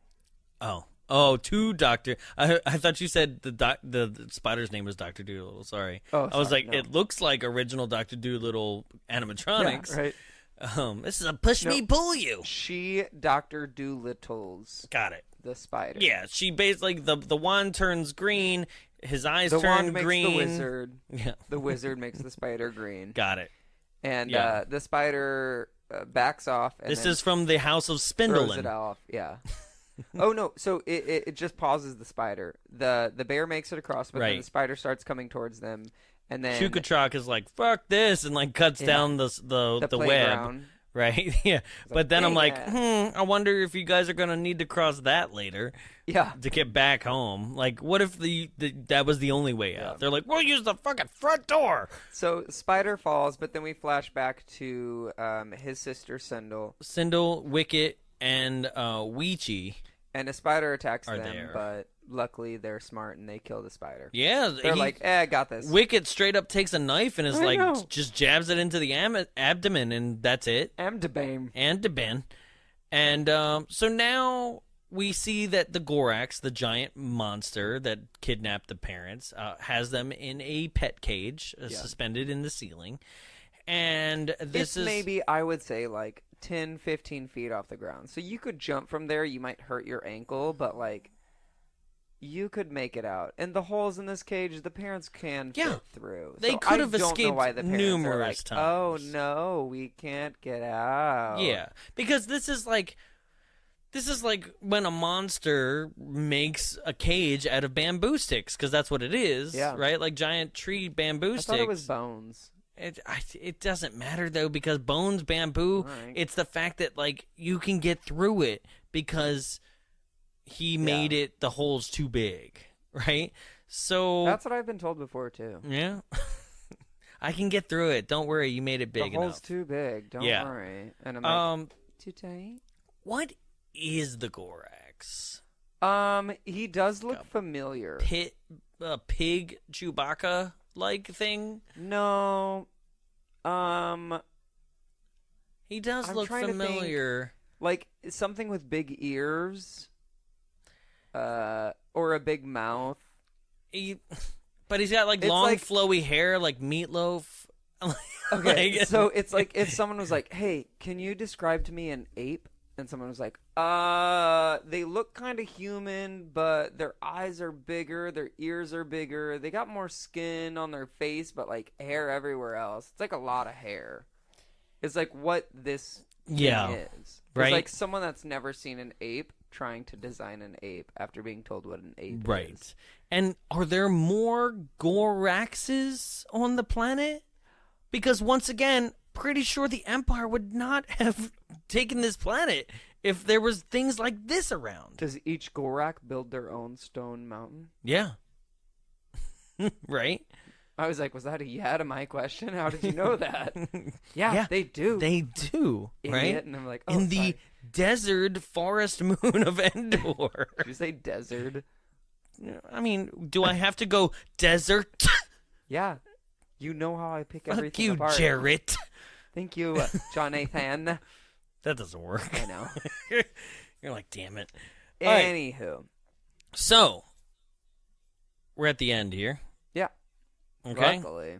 I know, right? Whittle distracts the Gorax. Just a whittle. Just a whittle. He's just a whittle Ewok. And Jared's dying off of this one. God. Just because they're so cute, that's like, it's just a whittle. It's just a whittle. My name's Whittle Warwick. I think the only thing cuter in the Star Wars universe are those things that you don't see the face of. You just see, like, the little red eyes. Oh, Jawas. Yeah. Yeah. They're not adorable at all, but they are to me because I'm like, ooh, mystery. I know, right? Maybe he's cute under there. Like I see a torso, like a headless torso on Grindr, and I'm like, maybe he's cute underneath. I think there's an actual like artist like joking like like they're all butter faces. Representation of how ugly they are underneath the black like wrappings. Just like yeah, that makes sense, right? So then Whittle distracts the Gorax. Meanwhile, Mace and the Ewoks form a catapult out of the Gorax's axe to launch Mace up into the cage. To drop a rope down. Okay, so, and then hold on. And then okay. And then the Ewoks climb up. Tukachuk climbs up. And another Ewok. Mm-hmm. So that then everybody can climb back down. Does no one know how to tie knots? I don't know because I actually replayed this scene because it drove me insane. They don't just like throw the rope up and let the parents tie it off somewhere and climb down. down. It's not even shown that Mace has the rope. Yeah. Right? So I'm like, was the rope in the cage the whole time? Or was the rope theirs? I'm going to say that the producers of this movie weren't stupid enough to be like, the rope was in the cage, right? Yeah. Let's say that Mace had it, but like, was it too tall and it kept falling down and they were like, we need somebody to go up with it. But then even if one person goes up with the rope to attach it, right, and then the three of them climb down, why did two other Ewoks go up? Yeah. Just to go back down. So we could have a moment because they all get down, and then one Ewok, I believe it's Wicket. No, it's not Wicket because he's back with Girl. Yeah. Who is the one Ewok that's climbing down at the last moment? Probably Deej. Deej, okay. So Deej is like climbing down the rope, and like the cage is starting to break, but like the giant's coming back, and I thought it would have been like 10 times funnier. What does happen? The dad's holding the rope, and the Ewok, like, as it's breaking, the cage breaks, and the Ewok falls, and the dad kind of catches him. Mm-hmm. But this is while, like, they clearly see the giant running towards him. I thought it would have been, like, funnier and, like, more classic if the dad pulled on the rope to break it and then caught the Ewok to be like, I had to pull you down, I'm sorry. Like, I thought that would have been, like, better scenario. Yeah. Instead, it's just kind of like, oh no, the guy's coming, can you hurry up? And then it breaks and he manages to catch him. Yeah. So Ewok falls, they bolt. Yeah, the Gorax sees them all escaping and starts to follow them. At this point, Mace releases the fairy, the light fairy from the previous scene, which he's now named. Yes. Yeah. He's like, go, fly, Izarena, fly. And you're like, what? When did you name it? 2, why is it doing your bidding? Yeah. Right? I don't understand, right? So, like, the little Tinkerbell is flying around, distracting the Gorax, getting in its hungry, way. So she's trying to take I know. She's really going me. for it. And then... At this point, Tukachok is also like using his axe to stab the Gorax's feet. Yeah. Right. So they're at the edge of the chasm with the spider.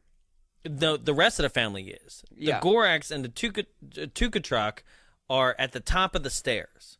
Yes. And Tukachok probably has got this because he's gotten everything else, right? And then Mace shows up like a jackass, releases Izarina, the fairy, right? Which makes the Gorax like panic and basically run into a bunch of stalactites that fall on him and Tukachok. So Mace kills Tukachok. Yeah. Right? Because then they have this scene where he's like, "Don't die," and Tukachok's like, basically without saying it in English, he's like, "Take my axe, jackass." Yeah. Right? And he's like, "No, this is your axe. You're gonna need your axe." And you're like, no, he's not, because he's gonna die. Yeah. And two, this scene sucks. It sucks. It's like it's not emotional. It's not fun because like they haven't had an interaction other than like, "Oh, I beat you at axe throwing," that shows that like they were like a little bit of rivals that then became friends, or even like, who fucking cares? Yeah. Like, "Oh, don't die, racist Ewok."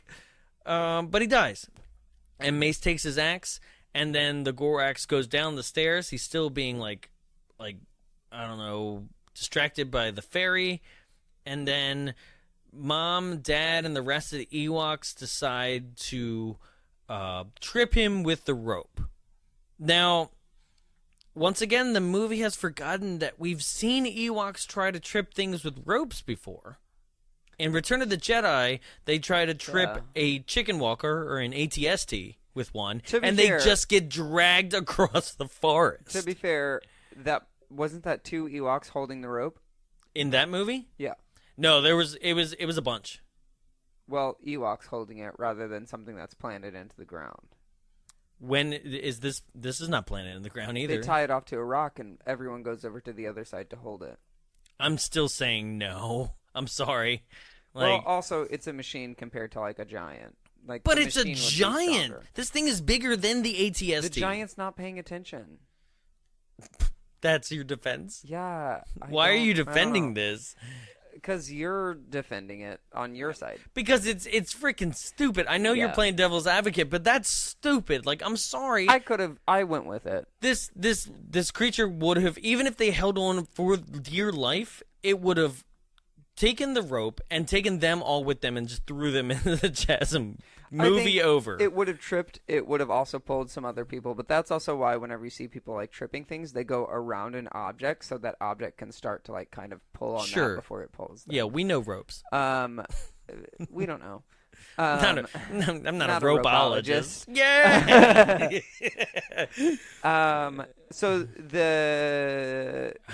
I don't know my Ewokiology. Ugalax, what's his name? Gorax.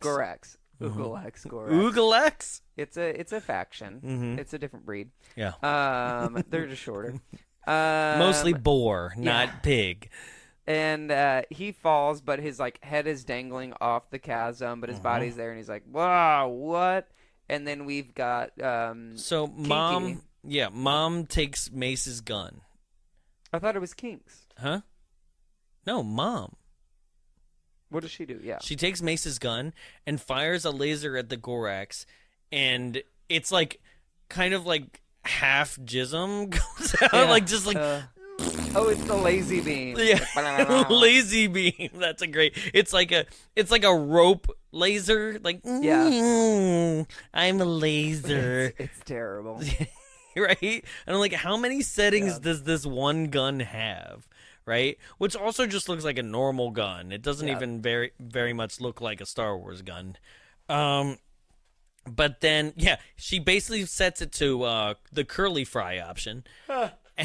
And spaghetti noodle. Meanwhile, during this whole thing, did you notice that Mom and Dad have yet to ask about Sindel? Yeah, but there wasn't even a throwaway line and be like, "Where's Sindel?" Yeah. Nothing. They're like, "Thank God you're here, Mace. All right, let's get out of here." They just assume she's going to be okay because she has her workout tape empire. That was the real Empire that struck back. They were like, Okay. now we're gonna blast those glutes. Okay, let's go. Yeah. Right? Left step, right step. Come on, kick it higher, ladies. Come on. Use the force. Yeah. You Force can... those buns into high gear. So you too can have Jedi rockin' abs. the rope laser doesn't do the job. Nope. Entirely. No. And then we've got Kinks. She takes her magical stick. You look so confused right Because I don't remember this, so go. now. To drop the stalactite. Okay. Yeah. Or stalagmite, because I can never remember the Because this is the part where I'm like, Yeah. this is a big problem with bad movies. movies and lore and things Star Wars that happen after the first three. Yeah. We start adding like weird mysticism stuff and like what is and what isn't the Force, right? And this is another example where it's like you use the staff mysticism wise to like drop a stalactite, and it's like in any other given thing you would go, oh, she's like Force sensitive, but nope, not here. She's a shaman mysticism, and you're like, that's not this world. Well, that's a different world. That's where you can say that this is a different instance of maybe there is Force on that planet, but it takes a different kind of entity compared to the Force on other ideas. I love you because this is it's not it's not the Force is on this planet. The Force is all around you at all times. That's what I'm saying. But on this planet, the Force is seen as something that only can be done you mean through objects. through their tribe? This You is- mean? Yeah, this is Oh. their understanding of how the Force Jesus, works. you just like actually schooled like a point of contention for me. I'm like, that's legitimate. Well, like, because we don't know how the Force works, how its entirety Right. is being, and if the We Force is tried all to learn around how us- it works, and midichlorians failed us. I don't know what that means, so I'll just I'm not giggle along. a midichloriologist. I don't know how that works. But the whole idea, and it's like the same thing with all of us throughout the world. It's we have these religious miracles, but because of how we adapt to them and how we understand them, it makes it a little bit different from different things, you know? So like maybe for them that's the Force, but for Luke and Leia, the Force is something entirely different. Sure. Yeah. I mean, it's all about because perception, of how they've done right? it. Exactly. Yeah. It's a perception issue. Yeah. So the rock falls, it knocks the big giant into the chasm. They start to go across, but then, the giant knows how to climb. Giant climbs back up, and he pokes his head over the edge of the cliff, and he's like, bah! And then Cecile jazzercises and kicks him in the nose, and he falls in. That doesn't happen. I know. That's what I wanted to happen. Sindel. Cecile. Sindel and Wicket and Weechie all show up on the other side of the chasm, and the Gorax tries to get them, and I love her like bug out face, like ah, right, and then Mace uses Chukachak's axe, as if he didn't have his own axe, and throws it into the back of the Gorax, and the Gorax finally falls down the chasm and is dead. And then everyone's reunited, and it feels so good. And now we're back at the village. Yeah, and Mace releases his kinky light partner, and he says, "I guess you have like a family somewhere too." And I'm like, "Nope, you killed them with the candle of light. The candle ate them." And then everybody's just celebrating, and then Burl Ives just shows back up and is like, and I actually wrote the quote. He goes, "Reunited, the two families enjoy the simple pleasures of being together, having learned something they already knew, that courage, loyalty, and love are the strongest forces in the universe." Gay. That was from the gay dude, so I can say it. It's Gay! Okay. Yeah. And Gay! also, no Burl, the Force is literally the strongest force in the universe. Like this movie seems to forget that we've seen and loved 3 movies prior to its existence. Yeah. Like, the Force, more or less, yeah, brought them together. The Force saved the day. Like, if you really want to be religious about it. But did it? Yeah. I don't know. So I got some pieces of trivia for you. Okay. Number one, I meant to say it earlier. It's very unfortunate, but since between Tiptoes and here, unfortunately, Debbie Lee Carrington, who played one of the Ewoks in this and Return of the Jedi and its sequel, and in Total Recall, Men in Black. Yep. And She's All That. Yeah, and Garbage Pail Kids and Howard the Duck. Okay, I was naming good movies. No, but I'm naming movies we're going to do. Yeah. You know? So... And this is recent. She just passed on March 23rd. So, which is weird because when did we do Tiptoes? Oh, that was February. Yeah. Because of Valentine's Day. We thought it was going to be a rom-com, and that did not work out. But unfortunately, Debbie Lee Carrington has passed. So I guess we'd like to... What a great movie name. I know, right? That's very Debbie movie. Lee Carrington? Mm-hmm. That is perfect for the time that she was in Hollywood and all that. Right? And she had a good run. She did. She I'm proud of absolutely her. did. I really she was great. She's amazing. So we'd like to dedicate this episode and Tiptoes to her. As much as that's the thing is, like, as much as we do rag on these movies, they did bring us joy, and they brought us this show. So, Ewok brought me joy. Yeah. I can't say anything about Tiptoes. that is true. Also, like I said before, Tony Cox was in this film, and he kind of got a start with the Ewok movies and Return of the Jedi. The Ewok language was based on Tibetan language. Oh. Right? People are like, where do people not go that won't recognize this? Yeah. Tibet. So the Ewok Adventure, for those who are California local, want to check it out. The Ewok Adventure was shot entirely in Marin County, which is also home of the Skywalker Ranch. Oh, Marin County. If anyone listens to My Favorite Murder, that's where Karen Kilgariff is from. Nice. Yeah. Okay. It's one of my favorite podcasts. So. Yeah. Yeah, I mean, we have to have favorites other than ours. I can't only love my own voice. That's too much right? work. So, like, much of the action was shot 5 miles from Skywalker Ranch in a public parkland called Roy's Redwoods. I don't know why that's, like, hard for me to say. Roy's Redwoods. Yeah. Which I'm assuming is a redwood tree forest. Right. Yeah. It's a space that contains 300-year-old sequoias. Oh, and it's the oldest in the area. Okay. 300-year-old for a sequoia isn't actually that old. A sequoia usually is about 2,000 to 4,000 years. Nice. So, but it's California, the oldest in the area. Yeah, you know, in the area. But so if you're trying to recreate your Return of the Jedi and Ewok Adventure moments, we should go. Maybe, yeah. You know, we'll maybe. See. I don't know if I can handle a vacation with you yet. I don't know.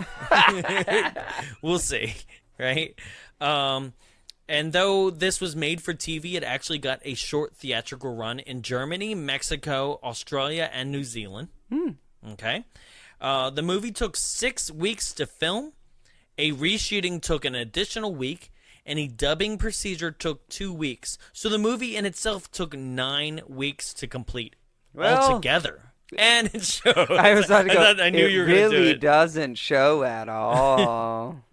It doesn't show at all. I know. It doesn't show at all. Like, just repeat it 10,000 times like the movie did. I know, right? According to the interactive CD-ROM, Star Wars Behind the Magic, back in the day, interactive CD-ROM, I know, right? No, I had a few Pokemon ones, and a Magic School Bus. I was a gay child. It tries to confirm that Sindel was born before the Battle of Endor, and her family crashed on Endor prior to Star Wars Episode 6, Return of the Jedi. So, Before the Magic says that it was prior to Jedi.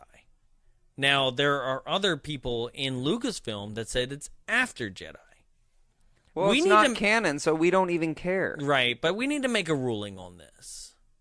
I want to say that it's prior to Jedi, and the Empire wiped out everything, but, like, I guess we're, like, fuck it, the Ewoks are harmless. Like we don't need to take care of them. I think it's before Star Wars even came there. You think it's like before like even A New Hope? Yeah. Okay. And then the rest of the stuff other than Ewoks just died off? Yeah. Okay. I'm cool with it. Well, wait, died off?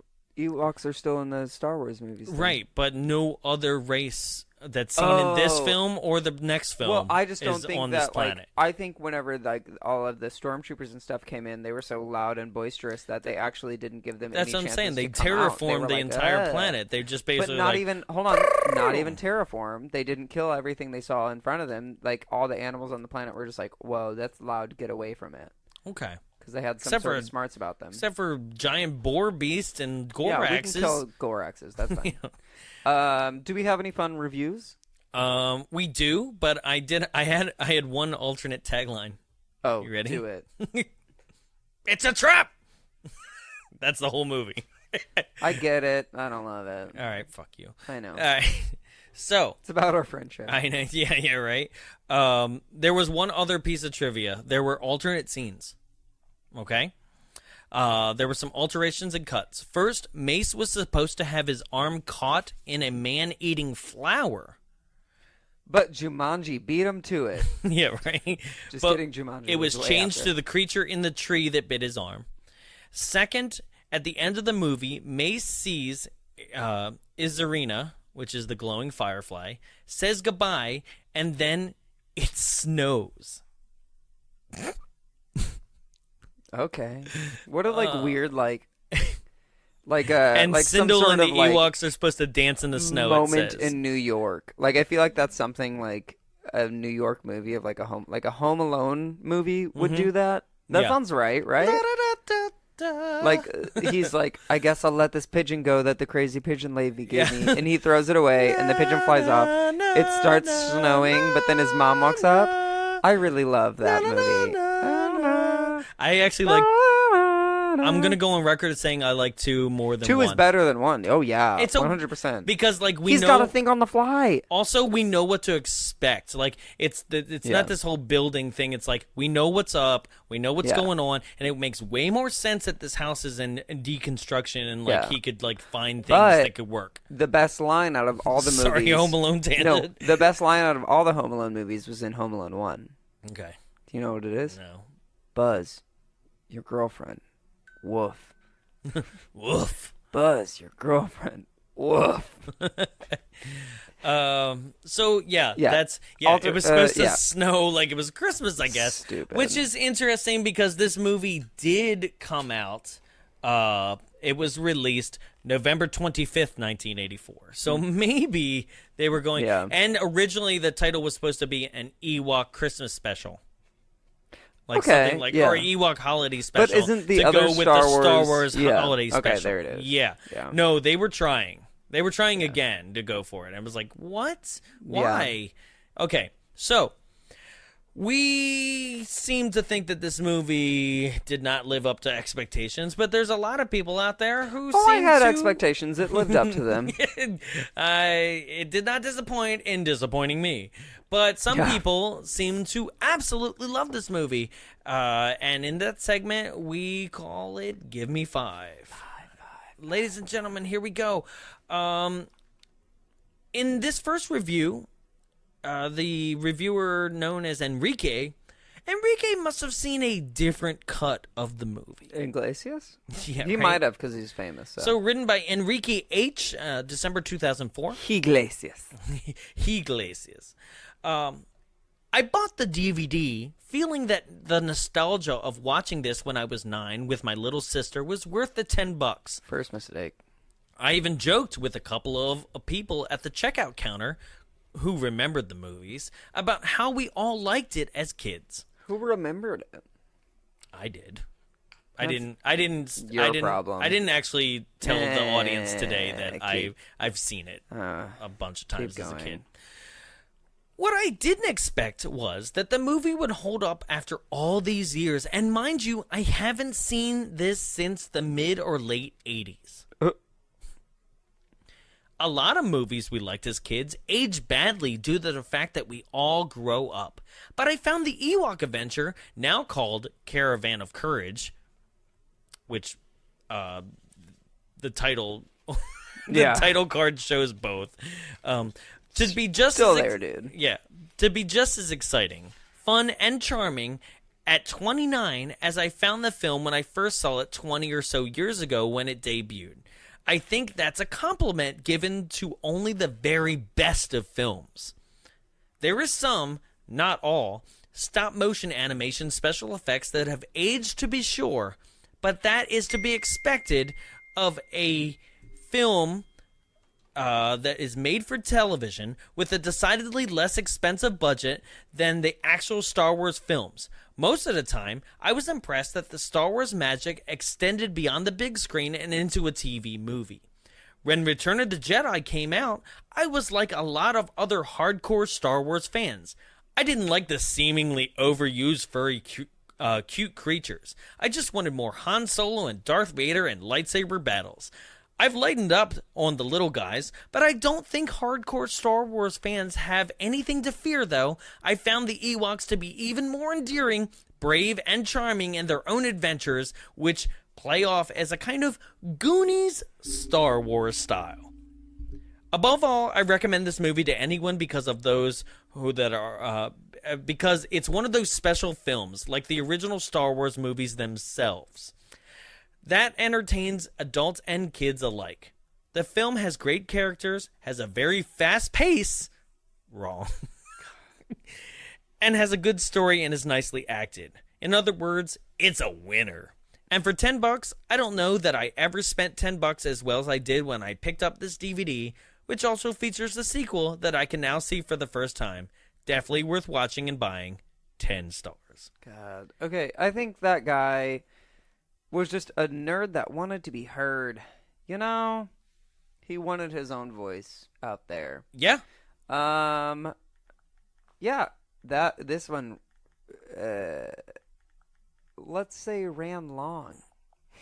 Yeah, sorry. This is a bit gracious of an episode, and that's just because Jonathan is a bit of a lover of Star Wars. That is true. I have two more. They're very short, so, but they're great. No, so I'll title this one "The Saddest Review Ever." Titled "The Ewok Adventure," written by Amazon customer, so they made their name anonymous. Yeah. Right. Written March 2nd, 2003. He writes, "This film was my friend during a very lonely childhood. Oh, how I wanted to go live on the moon of Endor. The special effects are great, and the cast is fun. Chukachak rules." A nerd in New York is what that reads as. I wanted forests, and I have buildings. Oh, and then to finish it out for the day, this might be the best review ever. Titled "Classic," written by Steve Saul, January 2003. A multi-layered exploration of Ewok life, using the search for parents as a metaphor for the loss of comfort in a cold, unblinking universe. Once we have explored the class infrastructure and mundanity of being a post-Jedi Ewok, with little or no cause to fight for after the rebellion's ultimate victory, the subtext remains clear. As soon as the kids, a little older, a little wiser, realize they have found their parents, they realize a hard-earned truth. People think you're complete nerds if you hang out with your teddy bears after a certain age. Lucas tells it like it is, and that's why kids and adults love him so. 10 stars. I'm not quite sure where this guy thinks that the Ewok Adventure was supposed to be about. Yeah, that's a little blatant. Yeah, and he's also under the understanding that this came after Jedi, and then basically telling you to grow up. But he watched this movie. Yeah. So that's give me 5 for the week. Did you have any W's? Actually, if you just want like a kind of cute movie or whatever to like play in the background, like it's not bad. It has like its moments. I will say like it is bad. It's not great. But if you the want sequel's to... worse. I'm gonna spoil alert, folks. everything that you saw that you thought mattered doesn't, because in the first 5 minutes, everybody but Sindel dies in the sequel. Oh. Sindel is love it when that happens. This is the Alien 3 of Alien movies. Wait, the parents and the son die? All of them. Okay, cool. In the beginning battle of Endor. I'm in it. I love Sindel. That's okay. Right? And she's still got her headband. Yeah, good.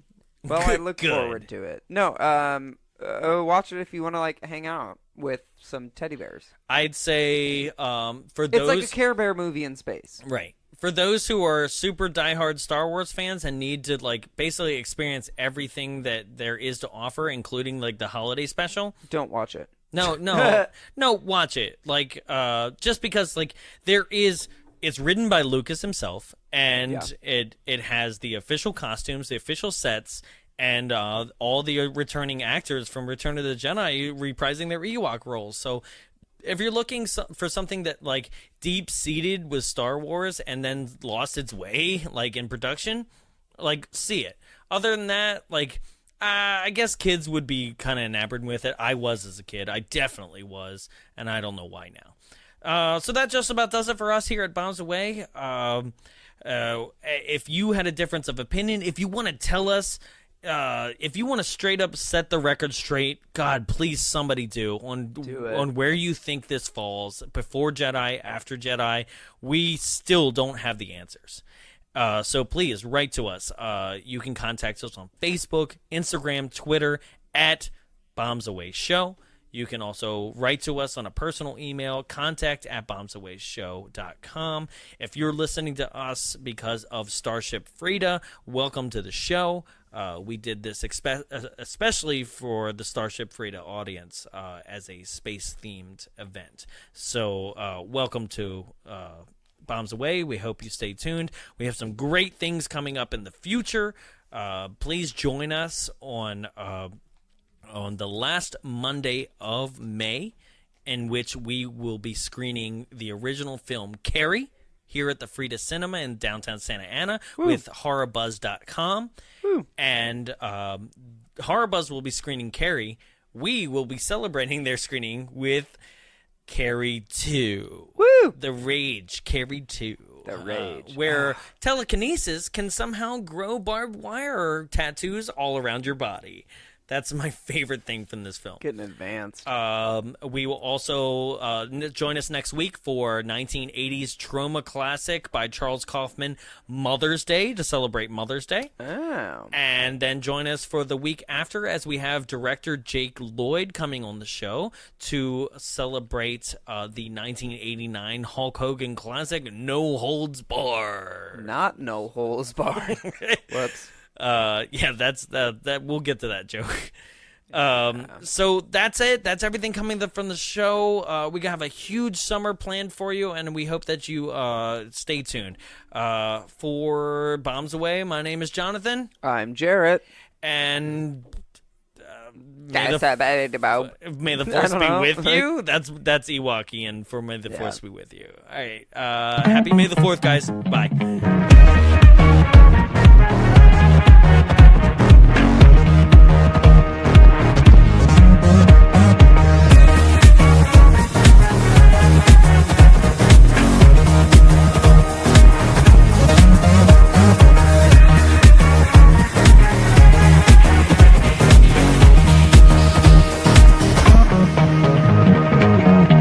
Hey, this is Jarrett with the Bombs Away podcast, and we're here in the Frida Cinema recording our podcast. So the Frida Cinema is a program of the Long Beach Cinematique, and it's located here in Santa Ana in Southern California. It serves the neighboring communities, and it is a non-profit art house cinema dedicated to enriching, connecting, and educating communities through the art of cinema. It's here to entertain, and that's why the entertainment industry exists. So what they show on these screens is pretty amazing. They have things such as the Director's Series, and it features directors such as Martin Scorsese, Mel Brooks, and Lloyd Kaufman. Lloyd Kaufman, if you didn't know, did The Toxic Avengers and The Class of Nukem High. They also have something called Friday Night Freakouts, and this is presented by OC Weekly. It has films that are among the horror or sci-fi kind of genre. They've done films such as Lost Boys, Hackers, and The Room.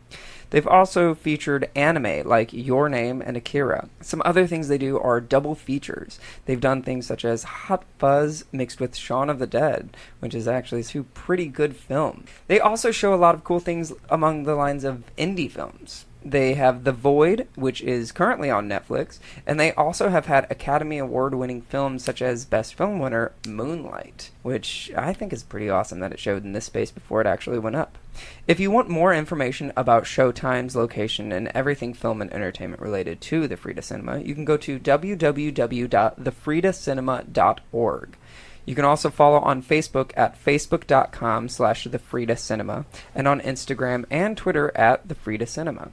The Frida Cinema, for filmmakers, for film goers, and for you. This has been a production of Big Bulb Entertainment, executive produced by Jonathan Young. For more media and information, visit us at www.bigbulbentertainment.com. Big Bulb, what's your bright idea?